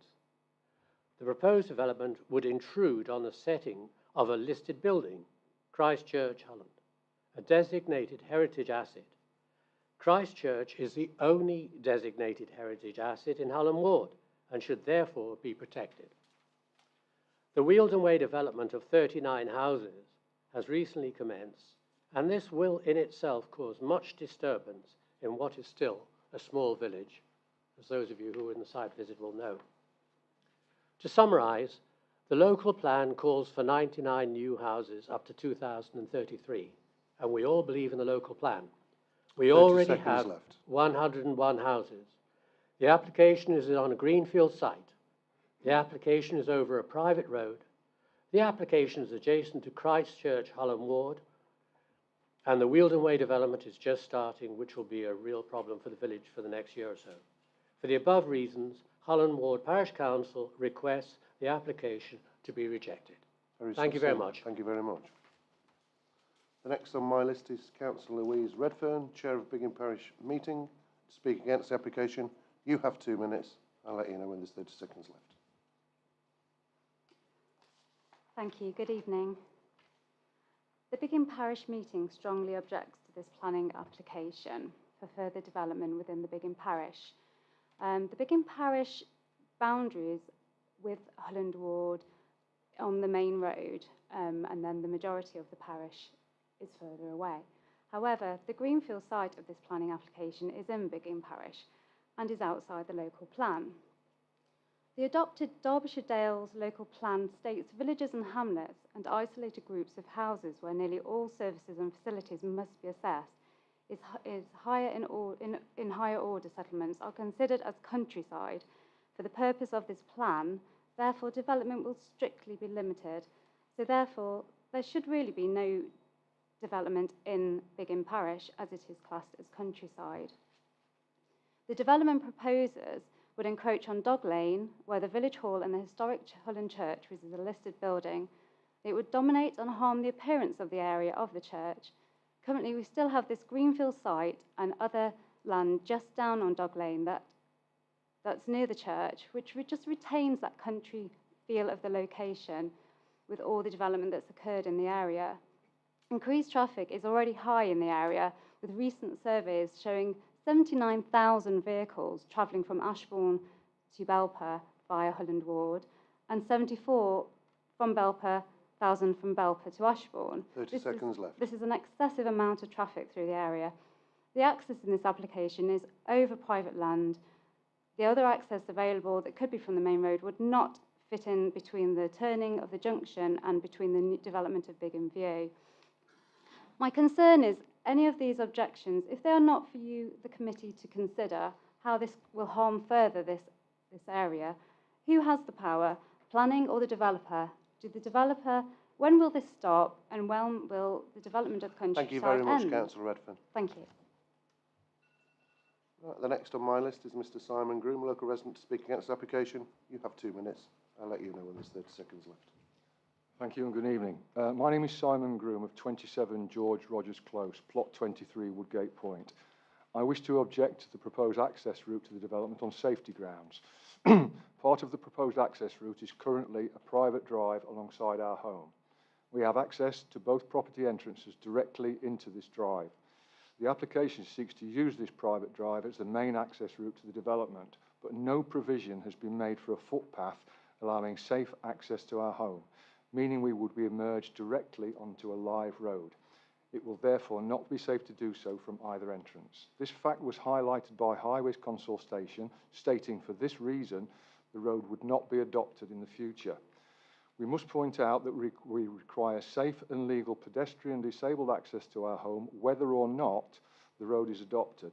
This fact seems to have been completely ignored and not addressed.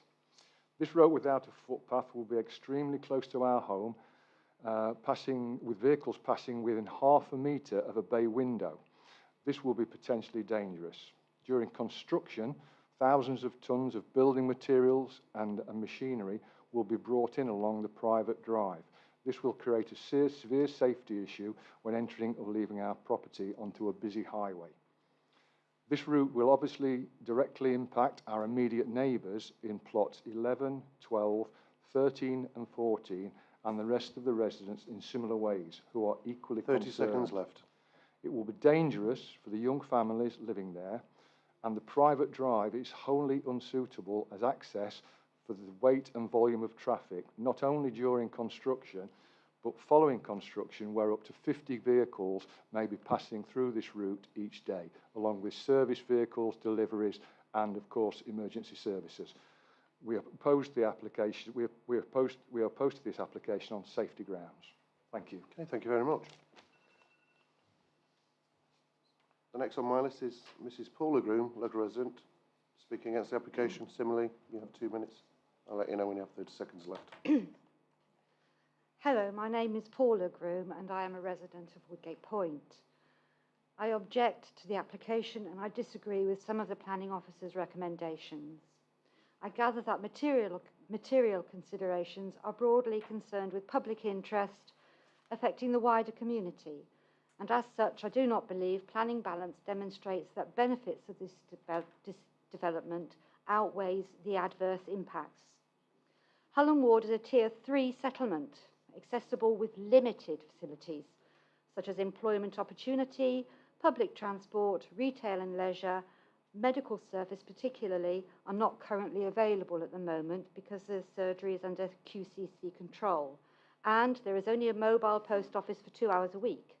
Travel by car would be necessary for most of these basic needs.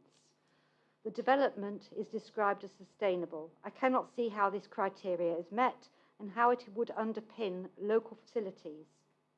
For example, there is no contribution from the developer for health, neither is there provision to mitigate climate change. The suitability of the site is questionable. The land is moderately sloped, similar to Woodgate Point, which has presented construction challenges to Cameron Homes.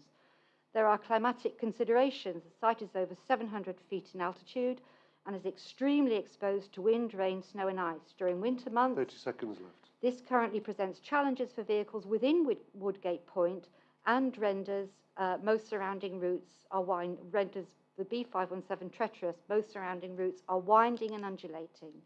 Highways have declined adoption of the new site roads. I am curious as to how the management of refuge and recycling collection would be organised. Regarding the safeguarding amenity during construction, there appears to be no concession to reduce the hours of construction. Thank you very much, Mrs. Groom.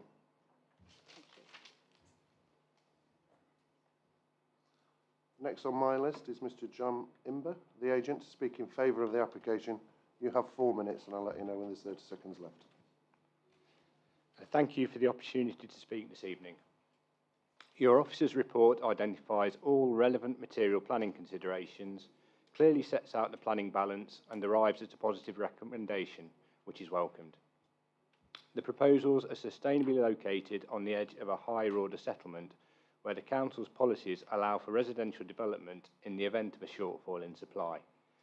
The proposals would make an important contribution towards addressing the current undersupply across the district, which has prescribed significant weight in the overall planning balance by the government's planning policies. The proposals are well related to the built form of the village and will be viewed in the context of the recent development to the east. Established trees and hedgerows around the site are to be retained, and it is the view of your officers that the development can be assimilated into the landscape context without unacceptable harm. The Highway Authority has considered the proposals in detail and raises no objections. The scheme is served by the existing development to the east, and access arrangements are safe and suitable. This arrangement is preferable to an access directly onto the A517, which would have been close to the junction with Dog Lane and which would have involved the removal of the frontage hedgerow and trees. The scheme has been designed to respect the amenity of neighbouring dwellings. The proposed properties are sufficiently distant from neighbours to avoid any unacceptable impacts in terms of loss of daylight or privacy, as confirmed by your officer's report. Derbyshire Wildlife Trust is satisfied that the proposals would not harm protected species or their habitat. A biodiversity metric is being prepared and will be submitted as part of the landscaping scheme required by conditions as suggested in the officer's report. In summary, it's clear from the report that there is no harm attributable to the proposals that would significantly and demonstrably outweigh their benefits. We therefore encourage members to approve the scheme in line with the officer's recommendation and support the provision of family homes to contribute towards meeting the council's housing requirements. Thank you for your time. Thank you very much. Right, Chris, over to you. Thank you, Chair. There's a couple of points that I just need to come back on. Members will note from the officer's report that, notwithstanding in this particular case that the presumption in favour of development is engaged by virtue of the council not being able to demonstrate a 5-year housing land supply at this time, there are provisions within the local plan, the development plan, that does recognise that where, in circumstances where we can't demonstrate a 5-year housing land supply, that development on the edge of tier 1 to 3 settlements is acceptable in principle, subject to consideration of other policies in the plan. You'll note from the officer's report that this site has been put forward as part of the call for sites exercise, and it was recognised as part of that process as being a site that was developable. We've assessed the application in terms of its impact on the environment. We feel that in landscape terms, the development can be suitably accommodated on the site without resulting in adverse impacts on the landscape. The proposal does allow for retention of important landscape features that will help filter and screen development from wider public views. The Highway Authority have looked at the application, and whilst confirming that the streets and the road serving this development wouldn't be capable of adoption because the footway can't be continued to the existing turning head to the Big In View development, that it is acceptable from a highway safety perspective to serve a development of this scale. Officers recognise that there is a cranked house, plot number 23, which sits close to that existing access, and there is a bay window that sits in close proximity to that road.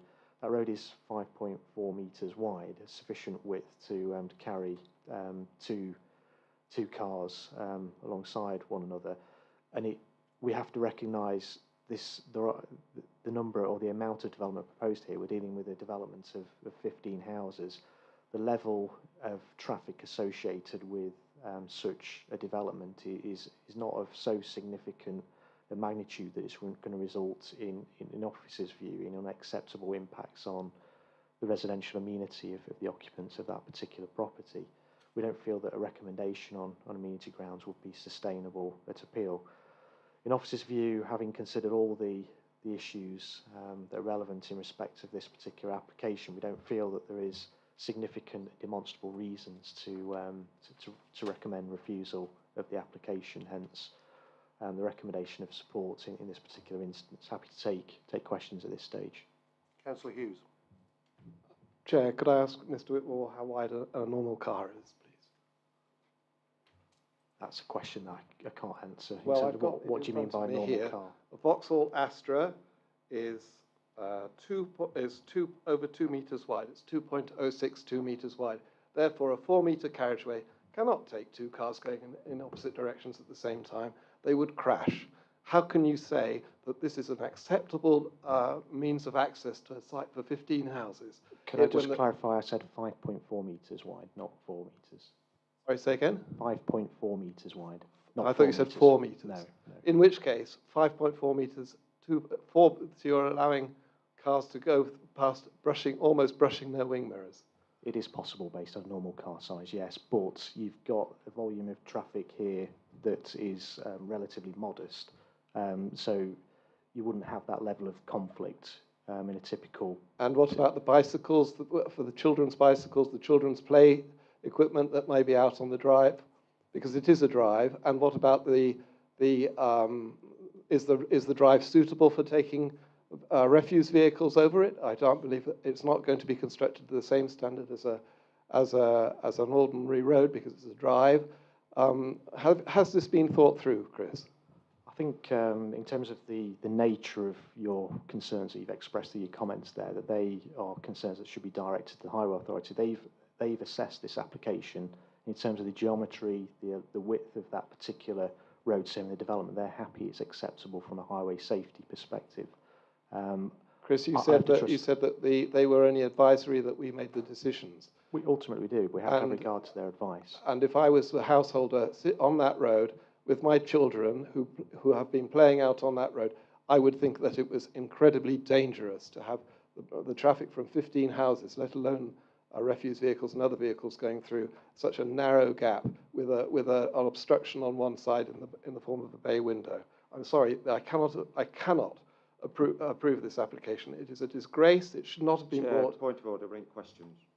Okay, yeah, Gary, I'm happy to. Yeah. Councillor Purdy. Chris, can you advise, please? We know that we are short of houses for the 5-year plan, so what weight do we give to the local neighbourhood plan? 2, the question here about a management company, is that in existence or not? And 3, inference that there are services under that private drive. Are we aware of that? And my final question is, I asked Sarah yesterday if she could check with Highways. When we went out onto the main road, we looked at that gated access, and I asked her to check with Highways to give me and this committee some direction onto the thought. Our guess is that they would say no, but the question needed to be asked. Just addressing the last question first, sorry to do that, but in the late representation sheet, we've got comments from the Highway Authority, so they've been asked to give a view on an alternative, the acceptability of an alternative access being formed onto the A517, and what they've advised is that the close proximity of an access, whether you utilise the existing access or an accessing location, is such that the junction would be located within the visibility display for the dog lane junction and vice versa, and emerging vehicles would block visibility for users of the other junction. So there's potential there for confusing turning manoeuvres and restricted forward visibility of a vehicle waiting to turn right in the junction due to the horizontal alignment of the A517. And that's the reason for the double white lines in that location. They feel that that access arrangement will be unacceptable from a highway safety perspective.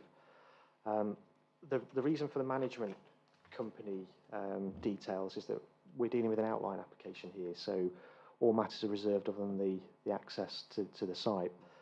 The Highway Authority have asked for that condition because if they're not going to adopt the highway, we need to make sure there's an appropriate mechanism, legal and funding mechanism in place to ensure that that road's properly maintained going forward and is fit for purpose and is safe from a highway safety perspective. So that's the reason for that condition. There may be services under that private drive that afforded some degree of protection, but obviously that would be a legal matter, and if this development plans to connect into those existing services, then obviously provision would have to be made to ensure that that road is of a sufficient standard to be able to accommodate these services without causing damage. But it'd be a civil, not a planning matter. Thank you, Chris. Can I just come back with one more question, Chair? If this is approved, what position are those private residents in For example, would they be able to block, if we approve by the fact that they've got private rights there, would they have to stop the development going ahead? The applicant... I realise that's nothing to do with planning, but it's, yeah, I think it has some relevance. Yeah, it is an important point, and we've considered this as officers, and we feel the developer's obviously satisfied they've got a legal right to access this particular site. Rights of access is in consideration. I think if members are minded to approve this application, prior to occupation of any new dwelling on site, should be made explicit that the access should be provided and made available for the users of that particular these houses that we're approving, just to focus any developer's mind that matter needs to be appropriately addressed prior to the sale of any properties on site. It's a Glamping condition. I think it's reasonable, and it would ensure that we're not left with a development that can't be accessed. But I don't think we'd ever get to that position, because any responsible developer would make sure they had a legal right to access their land before selling properties.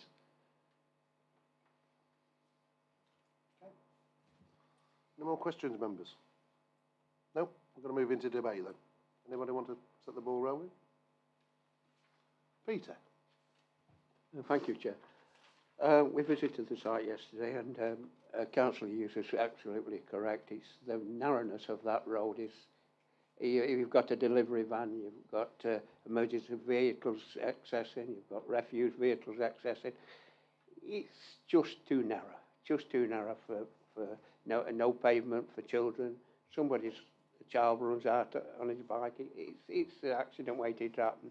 So I'm quite happy with the affordable housing, and so on. But you've got to look at the wider issue, and in my opinion, there's a grave road safety issue here, which could develop in a fatality if children are playing in that area with no pavements. And we went up onto the top road where we mentioned about, and the gateway. Straight away, it hit me. There's double white lines up there on a bend, so it's totally impossible, really, highways to even approve that access. So, and it's a greenfield site. I know we want houses, but we don't want them at any cost. I mean, we've got to look at road safety of the people, safety of residents, and I can't go along with this. It's too that access is not good enough, nowhere near good enough onto this site, in my opinion. I agree with Councillor Hughes. So I wouldn't vote for this. Okay, Councillor Slack, Councillor Fitzherbert. Thank you, Chair. Well, it is a greenfield site, but it's certainly not looked after. It's certainly not grazed or mown or anything like that. Technically, highways may well be correct, and it's taken 5 months since the due determination date to come to committee. So that says something. So obviously the officers have been scratching their heads, I suspect, on this one. But I think, certainly to me, on site yesterday, it doesn't look right, it doesn't feel right. Maybe the plot is right, but the access there isn't. And I'm looking at the map and, maybe an access opposite Millennium Hall, but you're going through somebody else's ground, I assume, and there may be a ransom strip there or something. But if that site's got to be accessed, I really can't understand, like others, why highways have acceded to this. It doesn't make sense to me. I don't know about how it should be planned, but I would have thought that there would be a barrier at the end of the road we looked at where we visited, just for emergency service with bolts on or whatever it is, just for emergency service to get through, with the access being from the others from the western edge. Anyway, that's my opinion. Anybody else wishing to speak in debate? Councillor Purdy. I think we were all disturbed yesterday when we saw the closeness of that property to vehicles that were coming in and out of there, and there are reasons for refusal on highway safety grounds. I wouldn't want to live there, and I heard the agent speak, but I'm sure the agent wouldn't want to live in that house that's right next to vehicles going back and forth. So unless we can come up with some amelioration for that, and a proper curb is put in or what have you, I'm really seriously concerned about highway safety. I've frankly never seen a situation where a vehicle or two vehicles passing going into another housing estate is so close to a property.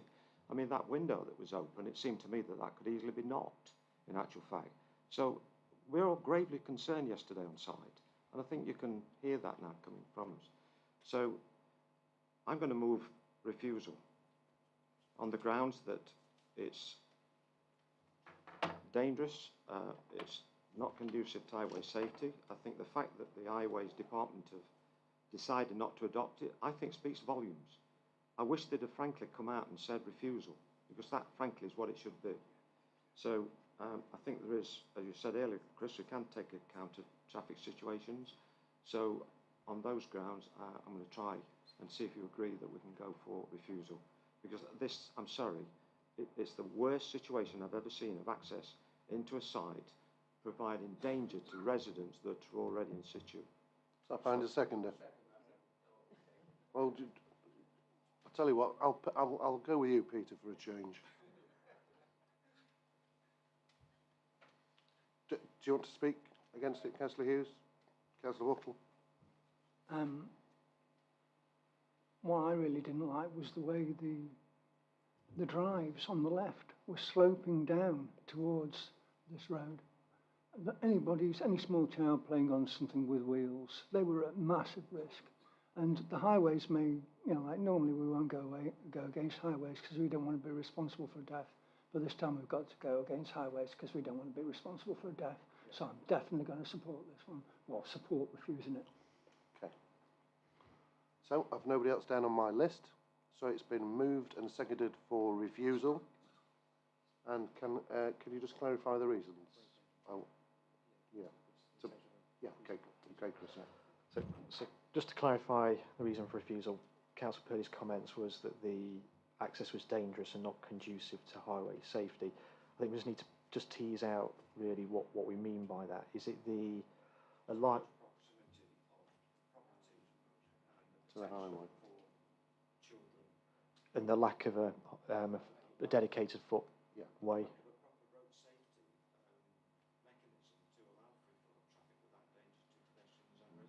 So the siting of the access in close proximity to existing properties, lack of dedicated footways through to the site, okay, results in conflict.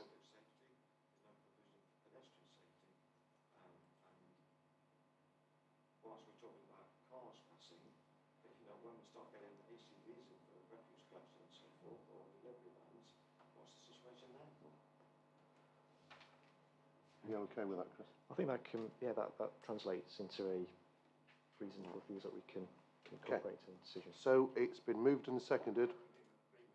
Yeah, okay, yeah, Councillor, yeah. So it's been moved and seconded for refusal, as set out by Chris and Councillor Purdy.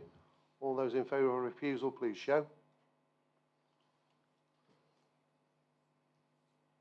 All those against? And any abstentions? So it's been refused. So what I'm going to do now is I'm going to adjourn the meeting for 15 minutes. So if you'd all like to get back for 8:25.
Okay, before we carry on with the agenda, just need to move an extension to the meeting. So I propose an extension until the full agenda is complete. Does that find a seconder? Thank you very much. All those in favour, please show. Any against? Oh well. So that's been carried. So we'll be here until the whole agenda has been finished. So moving swiftly on.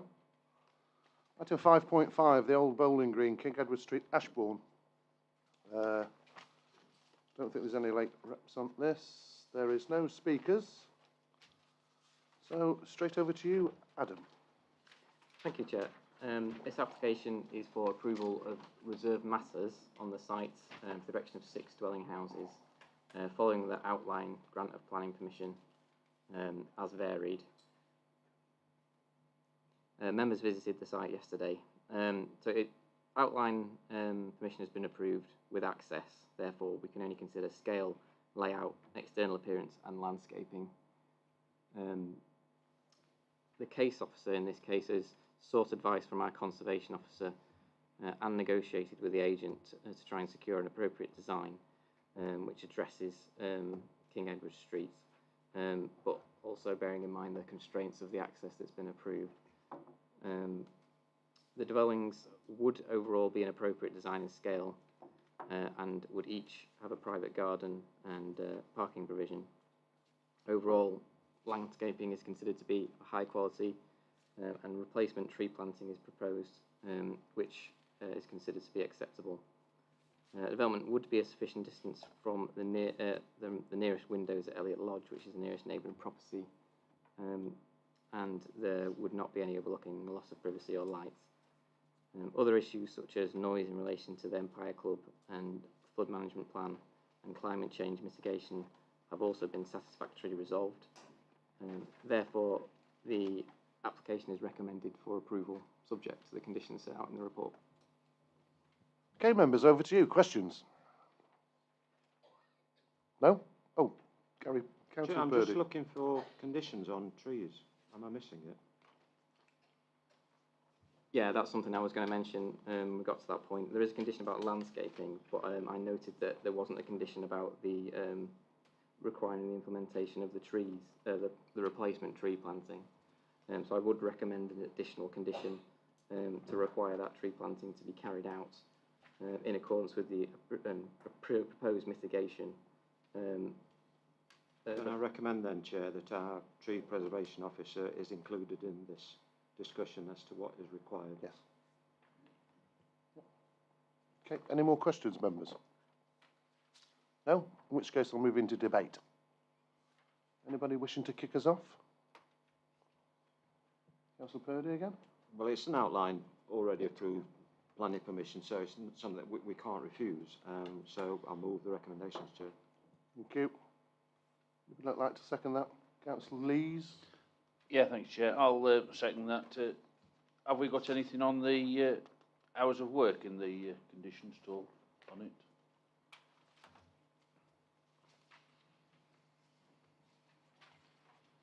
If not, could we put some conditions of hours to be worked on it?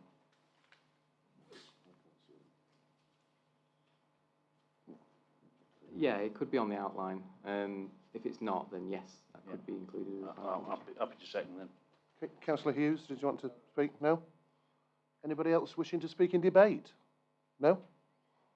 So it's been moved and seconded for approval. All those in favour, please show.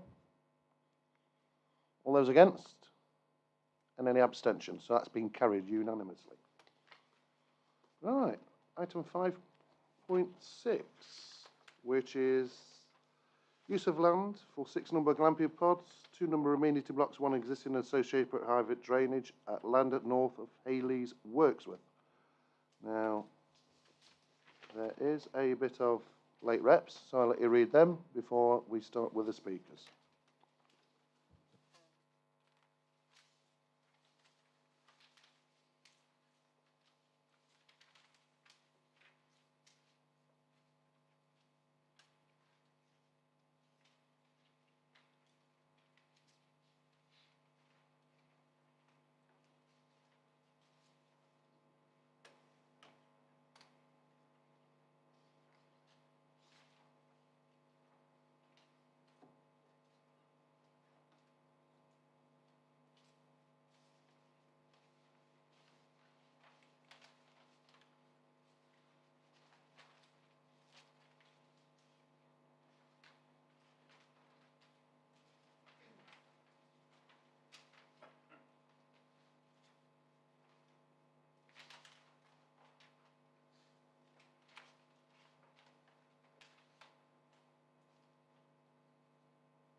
Everybody happy, or do you want a little more time? Councillor Slack, do you want some more time? Give me another couple of minutes then.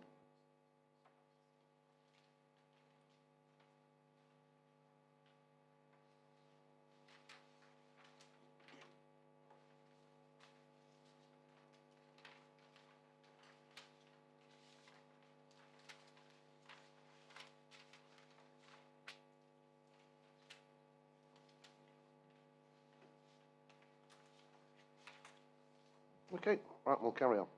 So I've got a number of speakers on this. The first is Mr. Mike Gibson, local resident, to speak against the application. You have 2 minutes. I'll let you know when there's 30 seconds left.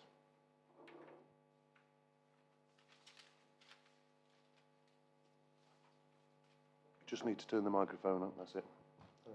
I'm here representing a number of our neighbours, a lot of which have put objections in, but particularly those of us that are direct neighbours of the racecourse retreat. We oppose the application. We've had 2 years of suffering with issues from a pop-up campsite in the same location, and I think we've got a good understanding of what will come. The initial application was for 6 glamping pods and 2 amenity blocks that would also support 140 pitch campsites open all year round. The revised application removed the 140 pitches, but it keeps the same amenities to support them. We feel that the request is now for an excessive amount of infrastructure for 6 pods. Buildings have already been built, including an amenity block A, without planning permission. It now appears that that block may be the cause of some water contamination locally. There will be some impact with excessive traffic. I'm assuming the pop-up campsite will continue. And the urbanisation of the countryside. This we think, will continue with a gradual infrastructure creep. Hardhurst Farm, which is directly opposite, and ourselves, have windows facing the amenity block and reception, and we're all suffering from noise, light pollution, and general disturbance. Road safety matters are a concern. Livestock have been upset, and the antisocial behaviour that we've already experienced, throwing stones, verbal abuse, littering, aggressive driving towards pedestrians. It's already having an impact on our lives without the pods 365 days a year. Okay, thank you very much. Cheers. Right, the next on my list is Miss Andrea Cross, local resident, to speak against the application. You have 2 minutes. I'll let you know when you have 30 seconds left.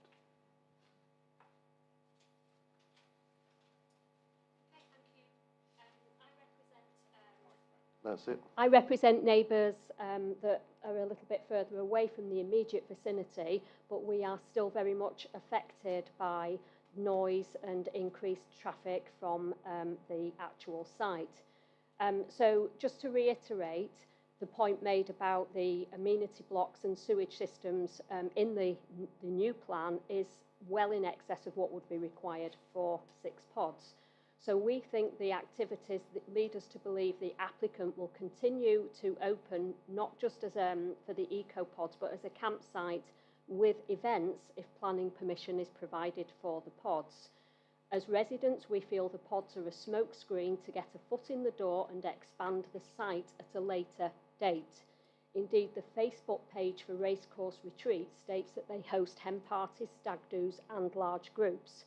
And in fact, campers' reviews on social media comment on the great festival vibes of the site.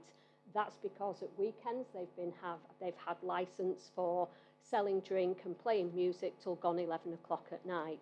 And in fact, local neighbours would say they hear the noise much later than that as well.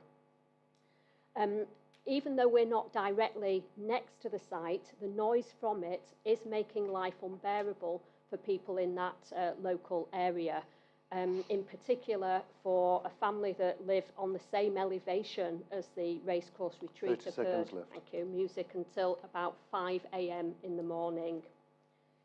We also feel that the environmental aspects are of concern. Some facts from a sustainability champion for DDDC, who is also a local resident, states that even just with the eco-pods, that is 7,000 extra car journeys on the narrow single-track roads. And of course, we are concerned about road safety. The roads are narrow, there's few passing places. Thank you. Thank you. Right, the last on my list is Mr. Barry Britland, the applicant, to speak in favour of the application. You have 4 minutes, and I'll let you know when you have 30 seconds left. Thank you. My name is Barry Britland. We've had the property in our family since the late 50s. We've been producing animal feeds for around 3,000 bales per year, diversified into pumpkins. Well, like many farmers, we're struggling to keep viability. We need to diversify. So we've been doing the camping through the permitted development rights for an extra income, basically just to try and make ends meet. However, we're keen to diversify the farm into a small glamping site. In March, we submitted an application as well as 6 glamping pods. Our agent contacted the local planning officer many times for feedback, and were actually told that the highways were concerned about the vehicle trips and obviously needed more information. We amended the application and removed all of the camping, so we're just the 6 pods now are in there, and we're also looking to reduce the size of one of the amenity block and possibly move amenity block A further to the rear of the yard, or even remove it completely. We'd like to respond to some of the refusals as we don't feel like we've been given a fair chance to put our side forward from the planning side. Also, just like to bring that the highways have not raised any objection to the 6 pods at this point. We just feel basically that we've not been given a fair understanding. We've not been asked for in-depth information from the planning officer that was sort of looking after our case. And basically we just feel like we need to have been given more of a chance to put those forward in full, but we feel that we've just not been given the chance by the council. We understand the reason for refusal, and they can be addressed, but the officer just didn't seem to want to work with us. We need to diversify to keep the small holding going and continue with the. We don't want to continue with the camping permitted development rights.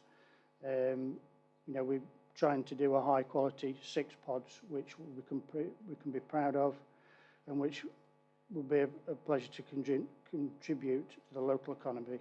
We ask the councillors to please support our venue. Thank you. Okay, thank you very much. Anyway, Chris, over to you.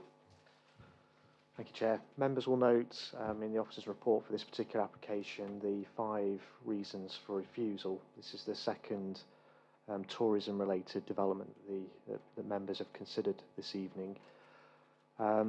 However, this is, in officer's view, there are both technical and fundamental planning reasons as to why officers recommend that this application is refused. The applicant has mentioned they feel they've been treated unfairly by the District Council, but where we have fundamental concerns with a proposal, the requirement to engage in a positive and proactive manner is considered to be best served by issuing a decision at the earliest opportunity, because that gives the applicant the right to appeal that decision. It's not going to overcome the fundamental issues with the application. So you'll see from the officer's report the assessment of the material planning considerations, and from visiting the site yesterday, members will have considered the impacts of this development on the landscape. The pods will be conspicuous in views, being sited on a plateau in landscape terms, and will be harmful in that respect, and that's reflected in the reason for refusal number 2. There's a lack of information in relation to the ecological value of the site and the impacts of development in terms of delivering a biodiversity net gain. We feel that the location of the site is remote from service and facilities. You've got very poor access to the nearest facilities within a market town, not within walking distance or easy walking distance, such that users of the facility will be highly reliant on the private motor vehicle to access the site. We feel the development will be harmful to the setting of a heritage asset, and we also feel that the development is detrimental to the residential amenity of residents in the locality. So we're recommending refusal on numerous grounds here. Happy to take questions at this stage. Members, open to you. Questions? Councillor Purdy. Take it then the 100 and odd tent deposit that's been withdrawn, and the issue of the Block A, was that subject to any enforcement, or if not, would it be? Yeah, this application seeks to regularise some development that's taken place on sites. The amenity buildings form part of the application. If members were minded to recommend refusal of this application, then we'll have to seek to regularise those unauthorised works, and that may be considered expedient to do so through taking formal enforcement action. Okay. Any more questions, members? Councillor Slack. Not yet. Questions, Peter? Anybody else wanting to questions? No? In which case then, Peter, over to you. We're in debate. Right, thank you very much. First time tonight, I totally agree with the officers. It's when we tried to get the bus up to the site, it was virtually impossible to get to the bus. Had to keep stopping, and it was ever so narrow, terribly narrow. So obviously, it had caused tremendous hazards with a lot of traffic going up there. Yeah, they are visible off the top, very much so. So I totally agree, and I'd like to move off as a recommendation, Chair. So you're moving it, Councillor Slack, yeah? Does that find a seconder? Oh. Councillor Hughes? Yes, I'll second it. Thank you. Councillor Burfoot, do you want to speak in debate? Oh, okay. Councillor Fitzherbert, sorry. Thank you. Well, it was a very interesting site visit, and this is what you can't glean from the papers that we've read through. And I have a lot of sympathy, actually, with the applicant here, and I'm sorry to hear the residents' concerns. Thank you for bringing them to committee tonight. But I am of the opinion that we've already discussed the camping and caravan park permitted development, etc. And I've just looked at the Facebook site as well and seen some of the photographs, which obviously were the basis of your concerns, obviously during the very hot summer that we've just had. But I'm sure there's a way forward here for something on this ground. It is the most incredible view, and looked after properly and protected properly, and that's why we have conditions. I'm sure something at some point could and should happen if everyone can, if that can be achieved somehow with the officers. Thank you. Councillor Hughes. Yes, I'd just like to say, to echo what Councillor Fitzherbert said, I think there is an opportunity there, but the present scheme doesn't work. Okay, thank you very much. Councillor Buttle. Again, an absolutely super spot, and if our pre-application advice failed to get through a sufficient, a correct working application, then I suppose really the best we can hope is that we can have another go and we can find something that works for the applicant and works for us. Okay, thank you very much. Anybody else wishing to speak in debate? No? So it's been moved and seconded for refusal as set out. All those in favour, please show. Anybody against? And any abstentions? So that's been carried unanimously for refusal. Okay. Moving on, item 5.7, which is application number 22/00395, full change of use of former day nursery class use E to residential care home for children and young persons with complex care needs, use class C2, with associated alterations at Young Explorers Day Nursery, Old Road, Darlydale, Matlock. Now, there is no late reps on this, but we do have a speaker. So, Mr. Martin Gorelli is the applicant. You have 4 minutes, and I'll let you know when there's 30 seconds left.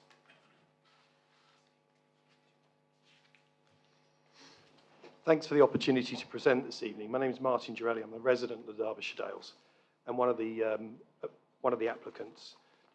The aim of the presentation this evening is to demonstrate that following the closure of the Young Explorers Children's Nursery in August 2021, that I intend to bring back to life a much more impactful community facility that delivers great social value outputs, or greater social value outputs than a nursery or other mainstream community facility ever could. The Young Explorers was closed by the current owners because of 3 key issues. One, it was no longer economically viable due to new methods of working, regulations, increased costs, and growing competition. It wasn't economically viable, and then following COVID, and changes of working patterns, it made it even more challenging. 2, the building required many hundreds of thousands of pounds worth of investment to bring it up to a standard of its competition. And 3, it was demonstrated through some local market analysis that we did, that we actually forwarded to the planners, that a year after the closure of Young Explorers, there was significant oversupply of nursery spaces throughout the immediate area. In addition to that, I've been in the construction sector for many years, and together with experienced colleagues, Mark and Alan that are behind me, one of them's a clinician that works very closely with the Care Quality Commission, and Alan, who's from the finance sector, and 2 colleagues that aren't here tonight. We are proposing to convert the former Young Explorers Day Nursery into a C2 transforming care facility for teenagers with autism, mental health, and other conditions. And there simply isn't enough provision at the moment in Derbyshire, including locally, as described in Section 6 of the planning report, or the committee report, by Councillor Halliwell. I think it's also important to say that, given my experience in the construction sector, I understand the need to ensure that the construction pound goes way beyond bricks and mortar by delivering social value, and this proposed project does exactly that. I've summarised the reasons why we believe we are replacing one community facility with another that delivers much greater value in 2.4 of the committee report, and that includes, but is not limited to, the following: regenerating and preserving the building. In addition, providing much needed complex care provision in Derbyshire, creating circa 50 full-time equivalent, well-paid skilled jobs way above the national minimum wage, and replacing an already lost community facility with one that there is an urgent need now, an urgent need for places, and also supporting the government's wider objectives around the transforming care provision.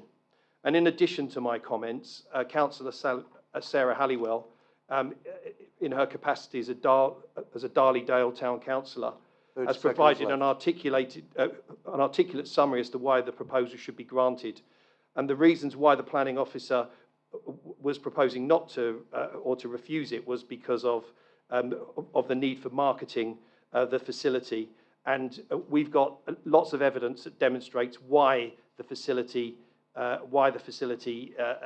is no longer viable, and our estate agent that's marketing the property now has demonstrated the reasons why. Thank you very much.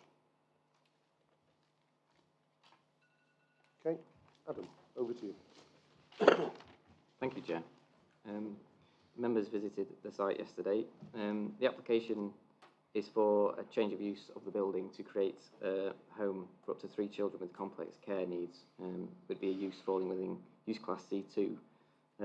Very limited external alterations are proposed, which would essentially comprise of the removal of an existing porch, an alteration to an existing link, and subdivision of the part of the grounds to create separate garden areas for the occupants.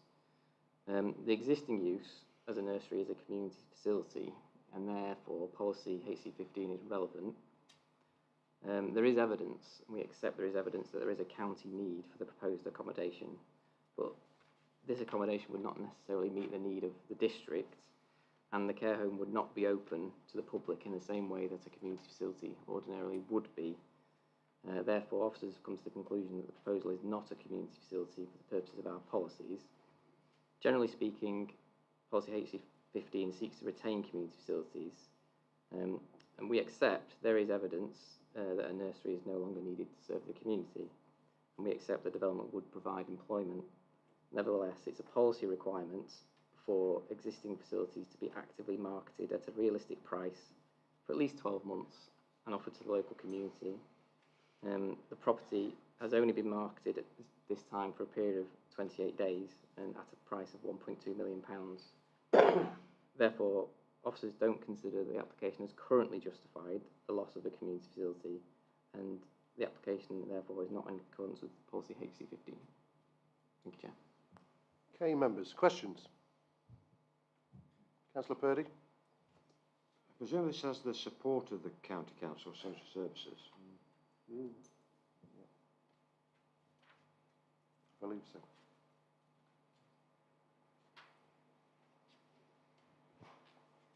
Just looked at the applicant and he's nodding his head. We've got to have a letter saying that there is an accepted need. Yeah, from within the county, yeah. Councillor Buttle. I've got you down, Peter, don't worry. Thank you very much. There are 4 refusals for a variety of options being put against this building in 88, 92, 99, 2001. And they all were involved things like a couple of extra houses or a change of use to turning it into dwellings. Could you tell me, could you paraphrase, let me know what it was that caused us to refuse those options then? I don't have that information. Do you know, Chris? It predates. I don't think I was born in the, well, I wasn't born in the early 80s, Councillor Buttle. However, we have to assess this application in accordance with the development plan. The development plan at this time is the 2017 adopted Derbyshire's local plan. So what's happened in the past is an irrelevance, really, in the determination of this application. In that case, if this is a change of use, will the change of use come with any attachment? You know, like if we change the use of this from, what was it, C1 to C2 or whatever, will that mean that it will be easier to knock this down and put a small development of apartments there, or won't it? In terms of the use class C2, that would allow uses such as residential institution, residential care home, hospitals, nursing home, boarding schools, residential colleges and training centres. But there are no permitted changes from that use class to other use classes, including use class C3. In terms of policy, if the development moved into a use which wasn't a community use, then policy HC15 may no longer apply if we were considering other changes of use in the future, but ultimately we would have to assess that proposal on its merits at that time. So this one on its current merits is only for what's being expected and written down here, and it's not going to get changed halfway through the system, as it were. No, that would, I mean, dwelling houses. It would require more. Yeah, the one that you planning. mentioned, dwelling houses, would need a separate application for planning permission. So that would be a different development. Great, then. Is this written in stone, the 1 year requirement for marketing, or can we bypass that, having thought that it probably isn't going to sell for 1.2 million, and would that be justifiable? Well, the policy requirement is for a 12-month period of marketing. They wouldn't normally need a very good reason to override that, because the whole purpose of that is to establish whether there is a demand in the community for the community facility. Did you do any market testing to find out whether or not there were empty children's places and nurseries in the area, and whether or not, if there is a possibility of this actually being resold to do the same job again? there are other nurseries in the local area, so we're happy that that need is met. That need is met. Do they have spaces? Yes. Yes, so it's going to need a fairly confident person to decide to put themselves up about this and throw a lot of money at this. Potentially, yes, but that's Yeah. what the period of marketing is But to that's what we're establish. giving the chance Yeah. to get, we're giving people a chance to do that. Thank you. Councillor Slack. Thank you, Chair. A period of marketing, 12 months. This could fall apart. There's young people there needing this requirement, and it's only a slight change of view. So I'm amazed that you've come up with this 12-month rule. We've used this before and it's failed very often. It's marketed and then the developer walks away and it collapses. So I think you're putting this in jeopardy by imposing this. I think you should really look at this properly and say which is the best for the community. Yes, I've done research on this, and there's lots and lots of places for young nurseries places or everywhere, but there's no requirement for young adults and who need this desperate help in our community. In Derbyshire, we've an enormous lot of young people that need this help. So I think you're putting this at jeopardy by imposing this 12 months 12 months period on them. So I therefore would like to see this 12 months put down. You're going to destroy this by doing this. I'm sorry I have to criticise you, but I think you're wrong in what you're doing.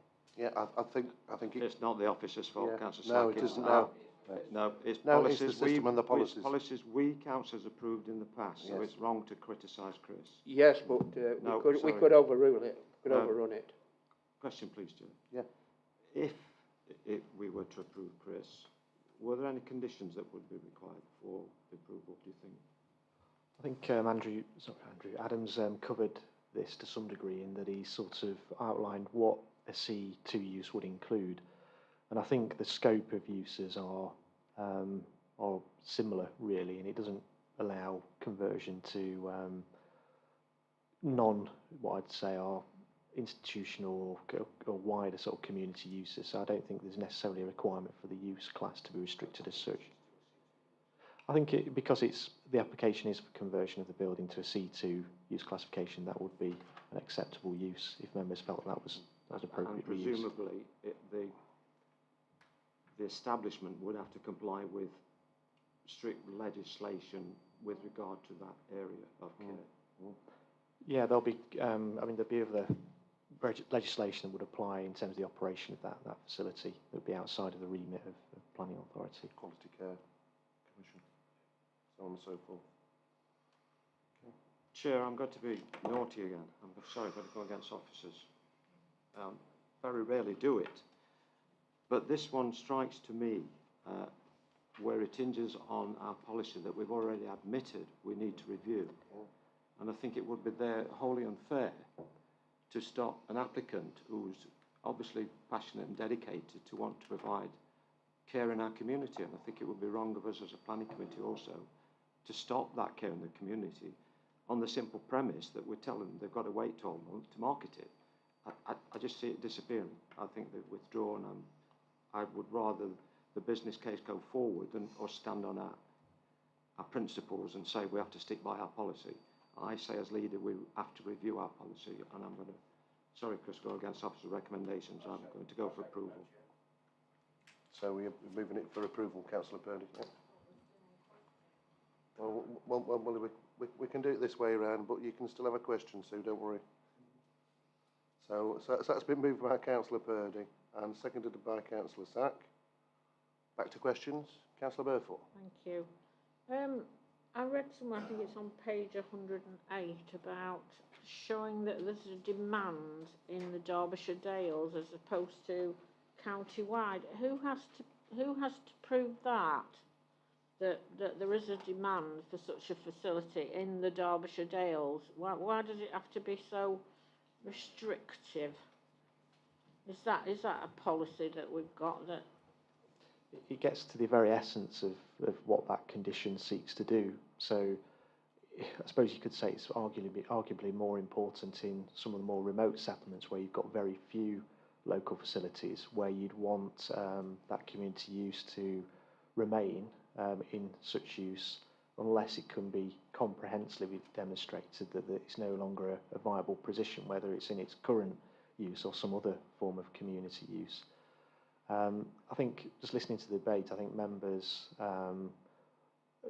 can give weight to the marketing that's been carried out to date, the uniqueness of the proposed use, and we do accept it does provide a community facility, albeit a county-wide community facility rather than a district one. But I think reflecting on the uniqueness of the use, the marketing that's been carried out, I think weighing that in the balance, I think you could come to a legitimate view or different view to officers on this particular item.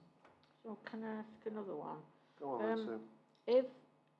If at the end of the 12-month period of marketing this property, as it stands at the moment, would the officers, would they be likely to recommend approval?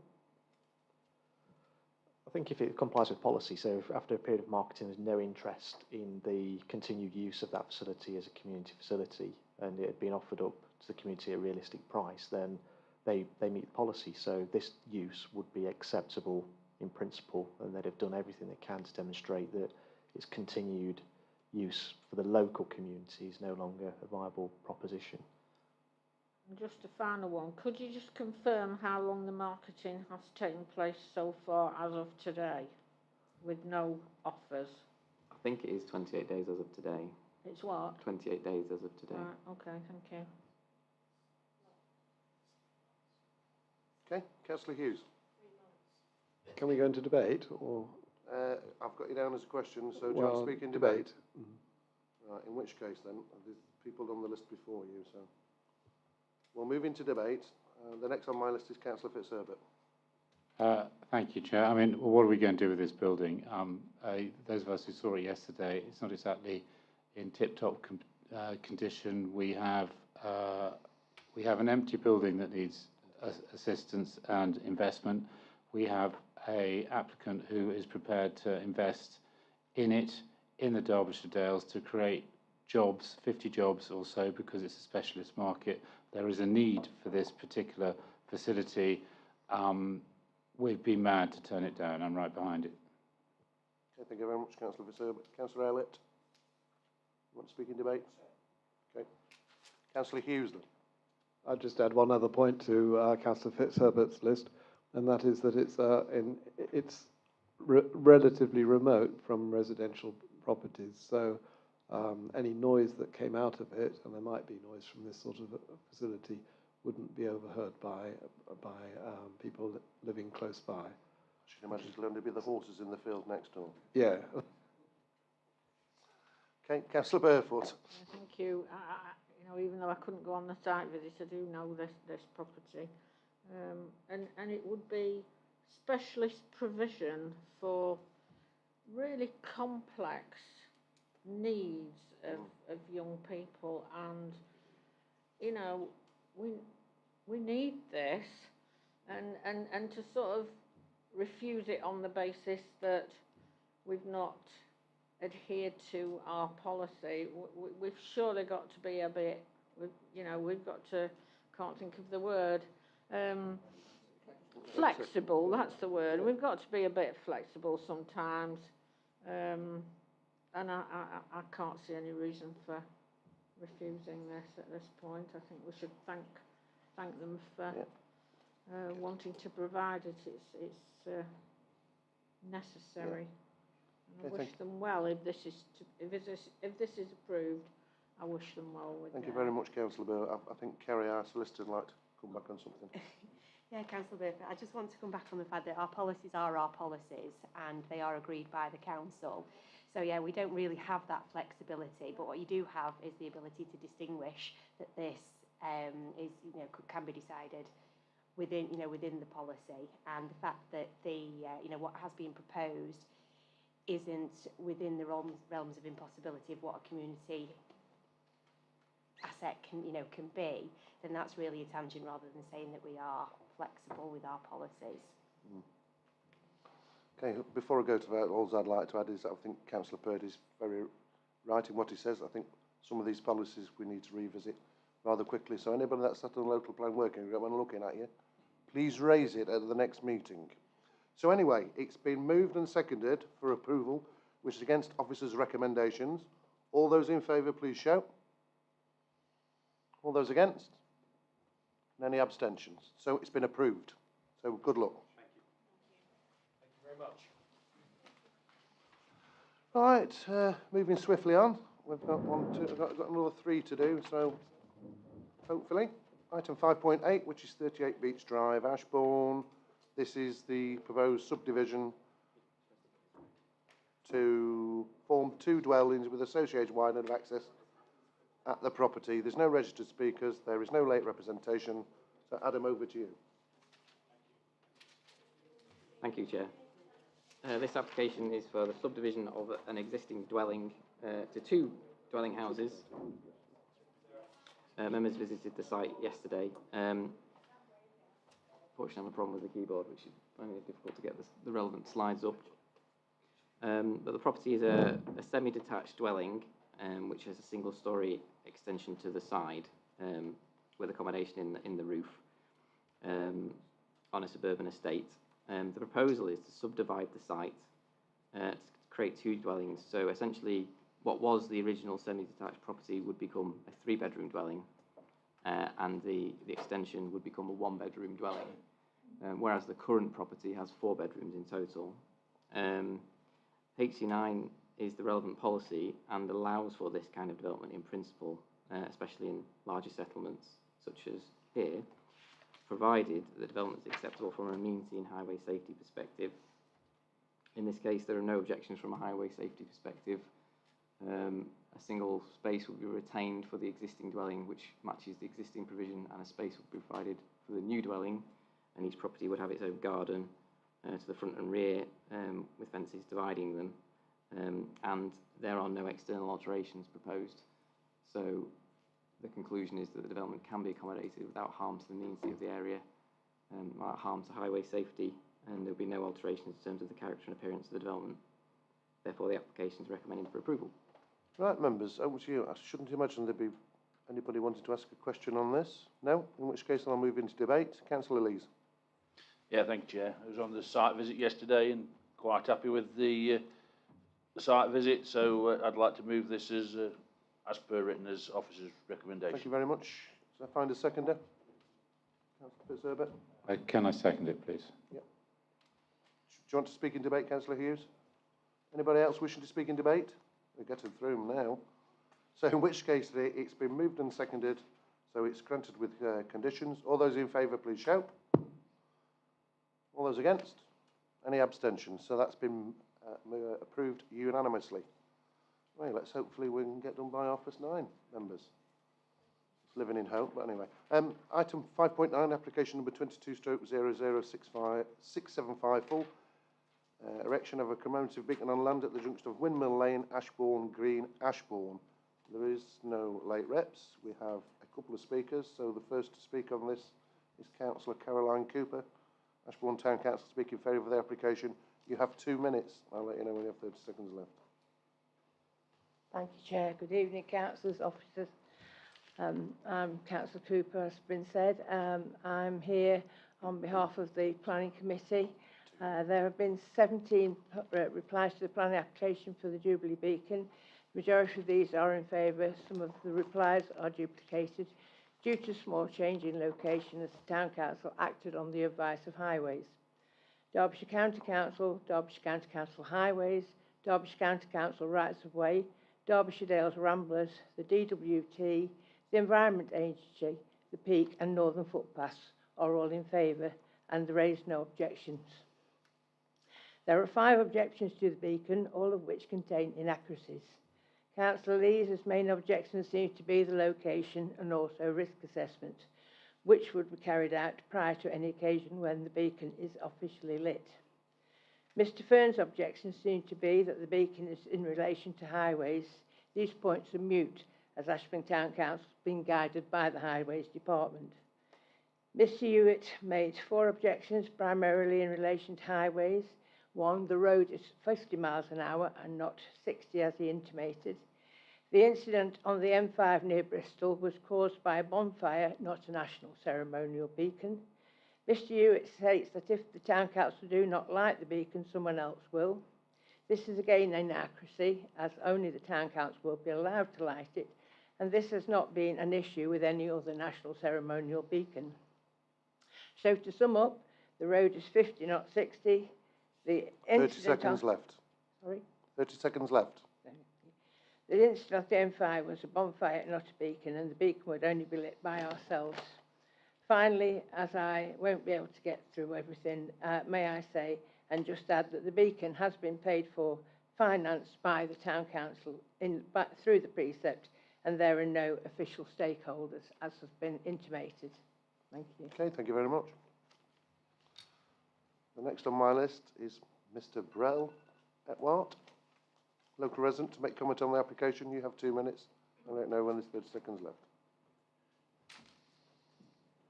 I have two interests that I should declare. First of all, I'm a Deputy Lieutenant of Derbyshire and I'm involved in the Platinum Jubilee celebrations throughout the county. Secondly, I'm chairman of White House for 45 years and we've currently got this beacon in store in our yard. I'm not here to object to the erection of the beacon. It's the location of the beacon that is in question, but it may need refusal to change that. It's a magnificent structure and it's going to last 200 years in celebration of the Platinum Jubilee, and I dare say in due course now a memorial to the late Queen. The beacon is very large. You could stand 5 people in the basket and in a circle and hold hands. So the fire in it is going to be a jolly good bonfire size. It would be lit, I would suggest, for ceremonial events such as Guy Fawkes Night, particularly coronations and any spectacular annual or national events. The Platinum Jubilee website suggests that beacons can be sited in country parks overlooking a lake, town centres as a tourist attraction. So my objections to the current proposal are twofold. First of all, fire risk. Whereas I note that the officers have restricted and put restrictions placed upon it based upon fire risk, you've only got to look at the photographs to see that the grass surrounding it is 1 metre high. Now, in the recent summer, we've had restrictions on barbecues, and yet we can allow this beacon to be put in a grass field with a risk assessment for simply a fire extinguisher to be put at the side of it, which seems perverse to me. I speak for the people of Ashbourne in saying that we want a beacon and it can be lit at any time of the year without restrictions. The second point that I make is that with the officer's comments about parking, thank you. And I strongly suggest that many people will arrive by car. We could have easily 100 vehicles there. You've had your time, thank you. Oh, sorry, I thought it was 30 seconds. No. I'd already announced that. All right, I didn't hear that, sorry. Quite all right. Thank you. So anyway, Adam, over to you. Thank you, Chair. This application is for the erection of a commemorative beacon on the site. Members visited the site yesterday. So the site is to the northern end of Ashbourne Green. The beacon will be 5.6 metres high, supported on a steel basket, essentially attached to a steel pole with a decorative shield, all of which will be finished matte black. Our policies S4 and HC15 support provision of community facilities such as this in principle, and officers consider that the site is acceptable in principle, as while it is not within the town, it is reasonably well related on the approach in a prominent position while avoiding adverse harm to the landscape or amenity of neighbouring properties. Ashbourne Green is a local wildlife site, therefore we've consulted Derbyshire Wildlife Trust and they raised no objection, subject to a construction management plan and approval of fire prevention methods. Concern has been raised about fire risk, however considers that this risk can be managed subject to appropriate management, and therefore the development doesn't represent an unacceptable public safety issue. Concern has also been raised in regard to highway safety. Highway authority has been consulted and raised no objections subject to resiting the beacon slightly on the site, which has been secured by an amended plan. Officers consider that the development itself would not cause highway safety issues or generate parking issues sufficient to warrant refusal of the application. Therefore, the application is recommended refusal subject to the conditions in the report. Right, members' questions. Councillor Slack. Thank you, Chair. Have the officers considered that the road is very close to this beacon, and it's high up and it's windy there? It can be very windy on that pinnacle there. So it could be a danger to traffic, something blowing off over the beacon onto traffic. Have you considered that? I know you said highways have cleared it, but there's a danger what could happen. We have consulted highways, and yes, they haven't got any issue. I think the possibility of some material leaving the basket and going onto the highway on fire, I think, is an unlikely possibility. Smoke obviously will come from the beacon, but the beacon is elevated above ground level.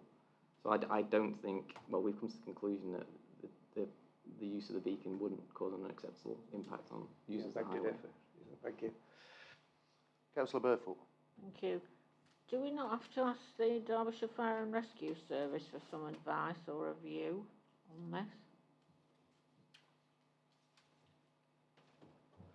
Yes, the Derbyshire Fire and Rescue Service aren't a statutory consultee on planning applications. They'll often comment on applications of significance because, as a public authority, they have limited resources, and they would normally refer the council again to standing advice and proposals that involve significant development for those to be for sprinkler systems to be considered and pipe work necessary to facilitate such a system. But beyond that, although we could potentially consult them, but it may be that we wouldn't receive a response. Hope you would. Councillor Purdy. And whilst on site yesterday, we had a debate about ownership of that land, and then we were led to believe that I think a local farmer cut it 4 times a year. Do we know who owns it? Will it affect the farmer if he does cut it 4 times a year?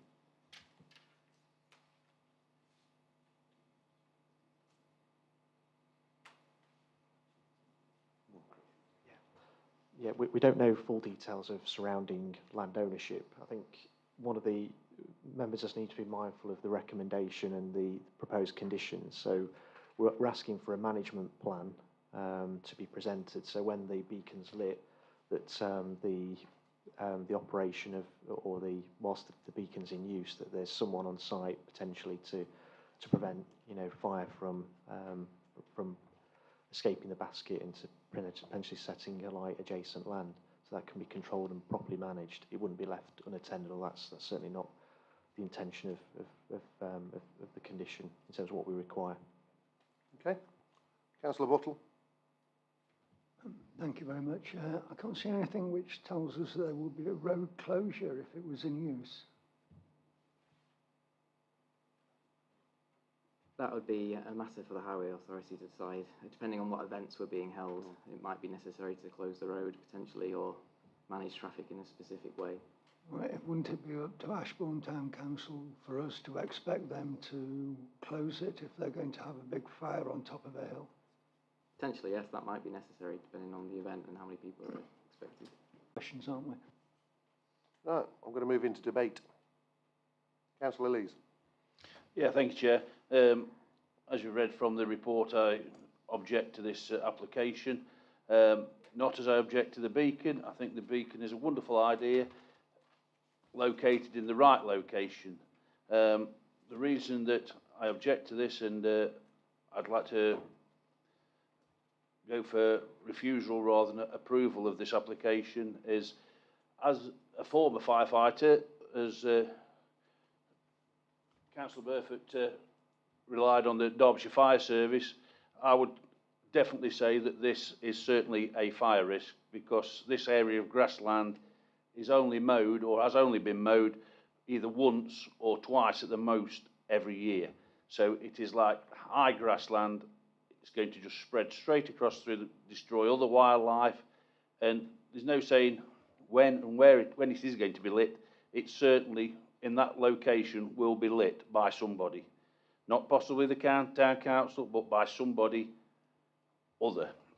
I also think it's got an impact on the highway and public safety, because there is nowhere for vehicles to park other than on the side of the road or on the grassland itself, which is going to be near the beacon, which again is another hazard, fire risk, public safety issue, and it's going to cause landscape harm. Also, for those that don't know, this beacon will sit something in the region of, for those that's looked on the website of the Jubilee Beacons structure, in total it's 6 metres high. So this beacon will sit approximately 4.2 metres high above the ground, with the basket being something like 1.4 metre diameter with a height of 1.2 metres. So I do object to this application, and I'll be voting for objection. Thank you. Okay. Anybody else wishing to speak in debate? Councillor Fitzherbert. Sorry, I've thought of a question. It's all right. If I may, I don't know if Adam knows the answer. Has the town? I haven't really. I know it's been in the Ashbourne paper, which is our must-read in our part of the world. But I sort of haven't really been reading the debate. Were there other sites considered that were offered to you, or is this the only site? As far as I'm aware, there was pre-application advice, but this was the only site proposed to us. Yeah. Because I knowing the area quite well, I don't know if that's the right site. Fantastic structure. So I think I have seen it when I've been at the vet across the way in your yard. I've got a couple of places we could put it out, but I don't think we're too far out of town. But I don't know if that's the right place, and I'm rather agreeing with Stuart, knowing that part of town and where people would go, because people would have to actually physically drive there. They wouldn't walk from town. Okay, thank you very much. And Councillor Lees, I don't know whether you want to move it for refusal and see where we go. Yeah, I'd like to move it for refusal. Thank you. And the reasons as set out when you spoke in debate, yeah? Does that find a seconder? Councillor Slack. Very busy tonight, Peter. Anybody else wishing to speak in debate? Councillor Purdy. I'm like the other speakers, and it is a fantastic idea, and it should come to fruition. But like the others, I do think it's in the wrong place. I'd like to see it in a position where people can walk. Otherwise, you're going to be calling lots of cars up to that vicinity, and I think create a bit of a traffic hazard. And I just think it should be in a better place. Okay, thank you very much. Anybody else wishing to speak in debate? No. So it's been moved and seconded for refusal against officers' recommendations as set out by Councillor Lees. All those in favour of refusal, please show. All those against? And any abstentions? So the application has been refused. Okay. And our last bit of substantive business tonight is item 5.10. It's application number 22/00728, full application, retention of garden room, shed and extended patio area at Tinkerbell Cottage, Main Street, Hopton, Derbyshire. There is no late reps on this. We have got 4 speakers. The first speaker is Miss Sylvia Jones, local resident, to speak against the application. You have 2 minutes, and I'll let you know when you have 30 seconds left. I moved to Derbyshire 3 years ago. I'm a former councillor with a long-term interest in planning and conservation. In this day and age, when every aspect of planning policy is readily available online, there can be no possible excuse for any resident not to follow the proper application process, unless, in my opinion, it's a deliberate decision to flout the rules and regulations in the hope that they can get away with it. In the hope that hard-pressed local authorities will not have the resources or the will to take a stand and make an example of lawbreakers, to ensure that no precedent is set that could open the floodgates to a blight of illegal bills that will damage our precious heritage and environment, to stop a free-for-all where residents decide they can do what they like. In this case, erect 2 permanent buildings on a specially constructed high garden-wide concrete plinth without consent, build this over a main sewer without permission, fly tip on adjoining land without apparently testing the spoil even, remove a substantial part of an obviously important retaining bank without building regulations involvement or possible civil engineering calculations, as none have been supplied to affected neighbours, breach the Party Wall Act by moving an oil tank to an inappropriate position, all on land that does not have permitted development rights. Some Hopton residents actually rang the council and alerted planning officers about the illegal work when it started in late 2020. 30 seconds left. But nothing was done and no action was taken. Just why the information was not investigated or acted upon remains deeply worrying. Planning laws and building regulations are vital. We ignore them at our peril. Thank you very much. The next on my list is Miss Nikki Jump, local resident. Speak against the application. You have 2 minutes, and I'll let you know when you have 30 seconds left.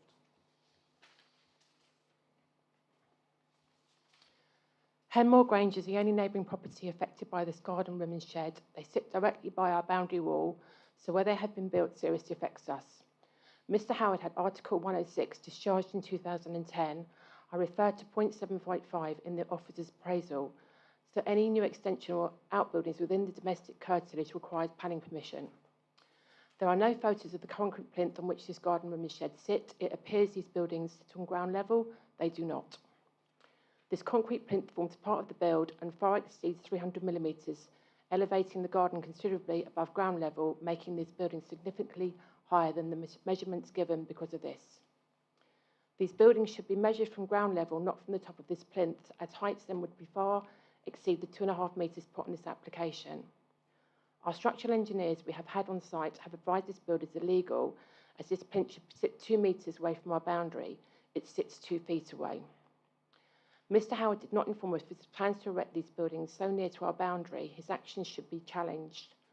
Planning permission and building regulations still apply whether this land falls within a conservation area or not. This build has been completed with blatant disregard to the planning process. Materials used are completely out of keeping with neighbouring stone buildings. The planning department have also ignored the removal of a significant part of the bank which adjoins our property, alongside Mr Howard moving his oil tank against our boundary wall without our consent during these works, raising serious concerns about his position not complying with current building regulations. This would raise a serious issue if we came to sell our property and needs to be rectified. We have contacted our insurance company regarding the legalities of this build, as significant issues have not been dealt with here which potentially could have a serious effect on our home.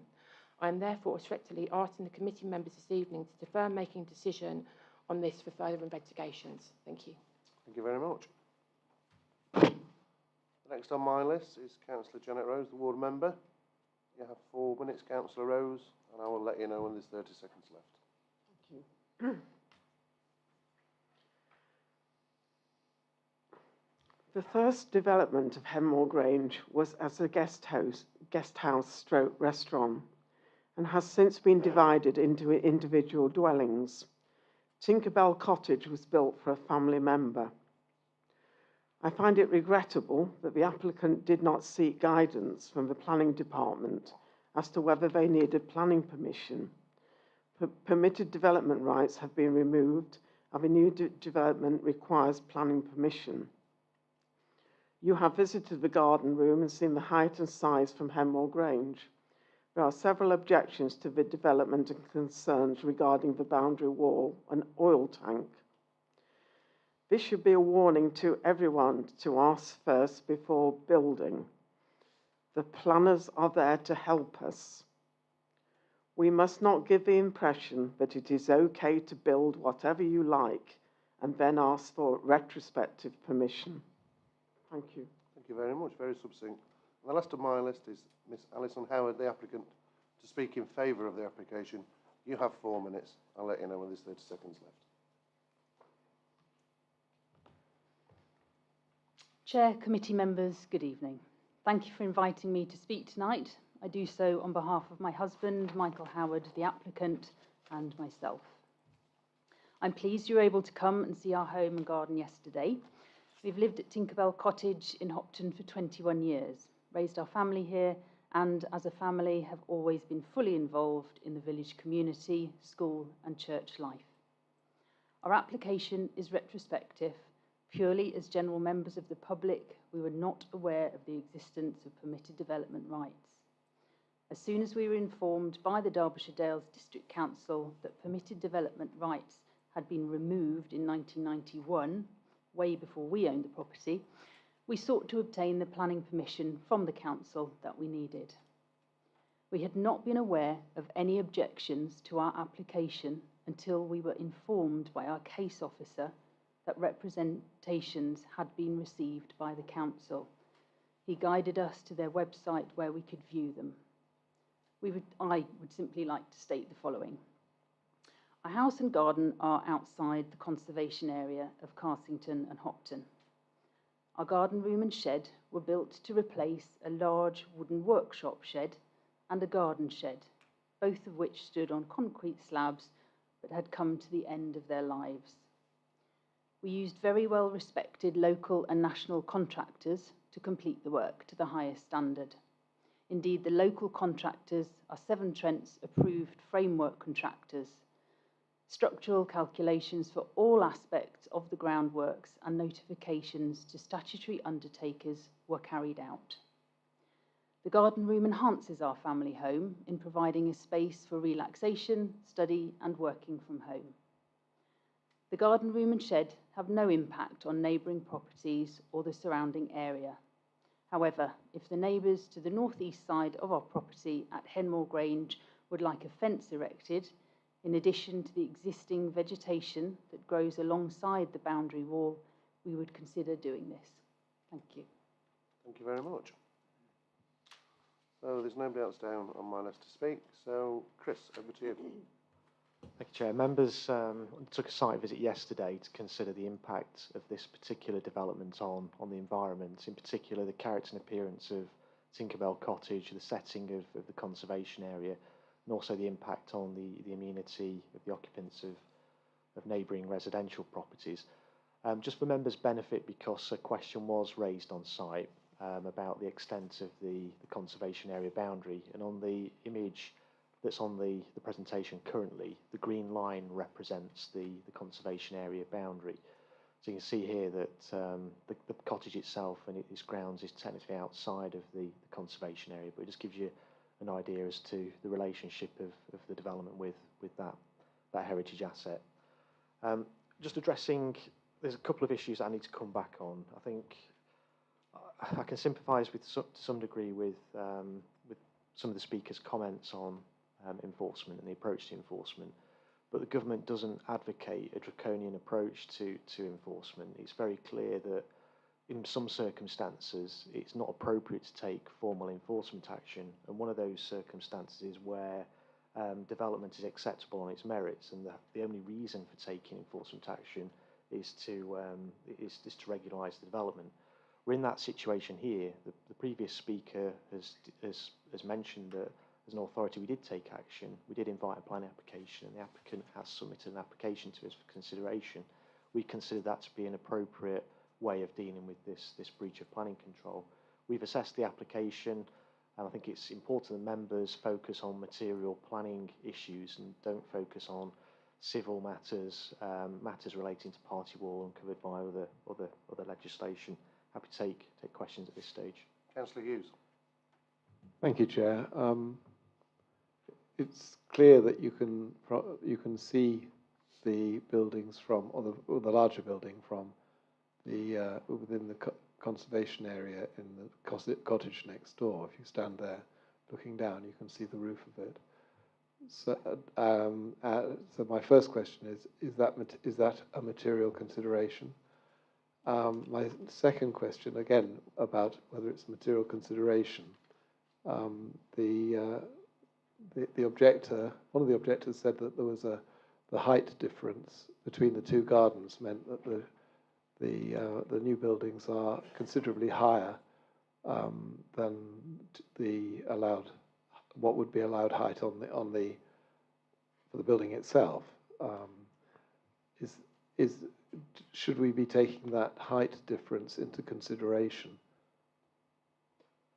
Yes, I keep doing this, but addressing the last question first. Yeah. We have to consider the development on the ground, so we have to consider current ground levels and the relative height of that building in relation to adjacent buildings. If members felt that that resulted in unacceptable effects in terms of overbearing or overshadowing effects, and that would be a reasonable reason for refusal. We have to consider ground levels and relationship of buildings to one another in making that judgment. In terms of the conservation impacts, I think we have to refer and have regard to the Council's Conservation Officer's comments. They have identified, or they've acknowledged that there wouldn't be any adverse impact on the setting of or there isn't any adverse impact on the setting of the adjacent conservation area here. So we're not in a situation where there's harm, whether it be substantial harm or less than substantial harm, and needing to weigh the public benefits. This is a private benefit, but we consider that there's no material harm to the conservation area. Okay. Any more questions, members? Councillor Buttle. Do we have different permitted development rights in different areas? I ask because I know that where I live in the Peak District, I'm allowed 50 cubic metres of building, and then that's it for my permitted development. So is that what this building would have been if they'd actually had those rights? With respect, I think you're referring to the previous version of the General Permitted Development Order. Things have moved on. It's a national order, so it applies to every property within the United, well, not the United Kingdom, but England and Wales. So it's something that's applied nationally and consistently across the country. There's an authority we can impose further restrictions, so through what's called an Article 4 direction. So for things that aren't covered by the order, for example, where things like solar panels would be permitted in a conservation area if we felt that was harmful and would erode the historic quality of an area and its significance, we could impose an Article 4 direction to impose further restrictions on areas. Well, there isn't any such directions in Holton. We are just dealing with the provisions of the order itself and having regard to where this property sits in the conservation area. Gotcha. But regardless of that, permitted development rights have been removed. So there's no permitted development rights that apply in this case. Yeah. There's an oil tank mentioned several times by people in their complaints or concerns. I didn't notice that. Was I not just looking, or is it well out of the way? Yes, the oil tank's been removed from that vicinity. Yeah. So you were looking at the development in that area, so the buildings and the extension to the patio area have been formed in that location. Right. There's mention of the possibility of trees falling on the building. That's a business for the insurers, isn't it? That makes no difference to us. It's not a planning matter. If willful damage to protected trees is obviously it could be potentially a planning matter. I'm not aware of any protected trees. Trees will be protected by virtue of being in the conservation area, but we need to have regard obviously to where that conservation area boundary sits and which trees that you are specifically referring to. But normally speaking, it would be a civil matter in terms of ownership of the trees and responsible maintenance and management of them. Yeah. Okay. And finally, as a libertarian, I absolutely support their right to do things retrospectively. They absolutely do. They've got the chance to do this. That's fair enough. They should get on with it, do it if that's their choice. Okay.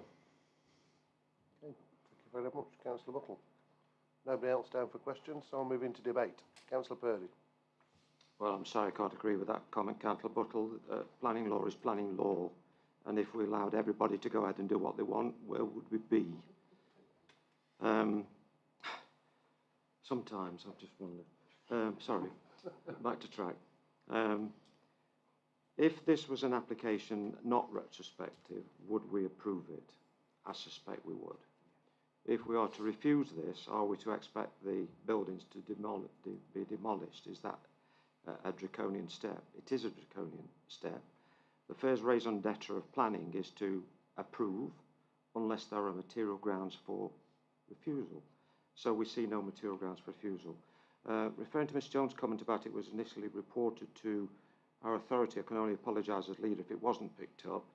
In 2020, our authority was under huge pressure from government due to the pandemic, so I don't make that an excuse, I make that statement as a fact. So I apologise if it got missed. But it was picked up, as you saw. And so I think our officers have got this right, Chair. I agree with Councillor Rose. It would be nice if applicants would consider speaking to our planning officers. What surprised me yesterday, I commented on yesterday, was that the company that put that build in, they must know the planning law. So, you know, there's one or two anomalies here that aren't quite right, but we are where we are, as they say, and I don't think we can take the draconian step and refuse and expect that those two buildings to be demolished. So, whilst there's not comfortable feelings about this, planning committees never like retrospective, we just don't, but it's a fact of life. You know, you have to deal with it on merit, as the officer said. So I find no good reason for refusal, therefore I go with the officer's recommendations, Chair. Councillor Slack? Yeah, I agree with Councillor. Sorry, Chair. I agree with Councillor Purdy. Yeah, I do sympathise with the objectors. We don't like to see set planning. We all at it. But same as Councillor Purdy said, if we'd have gone down there and just judged it as a planning application, we would have approved it. I was in favour of it as well. So I agree, and I think the officers have got this right. So, yeah, I'll second this, Chair. Thank you very much, Councillor. Anybody else wanted to speak in debate? No? In which case, then I'll move to the vote. So it's been moved and seconded for planning permission to be approved. All those in favour, please shout. All those against? So it's been approved unanimously. Thank you very much. Now, just a bit of housekeeping now. As normal, these are just for noting. So, appeals progress report. Chris, is there anything you want to add? No, please, Chair. No, so I'll move it for noting. Second, Councillor Lees, all those in favour, please show. And that's it. So I declare the meeting closed.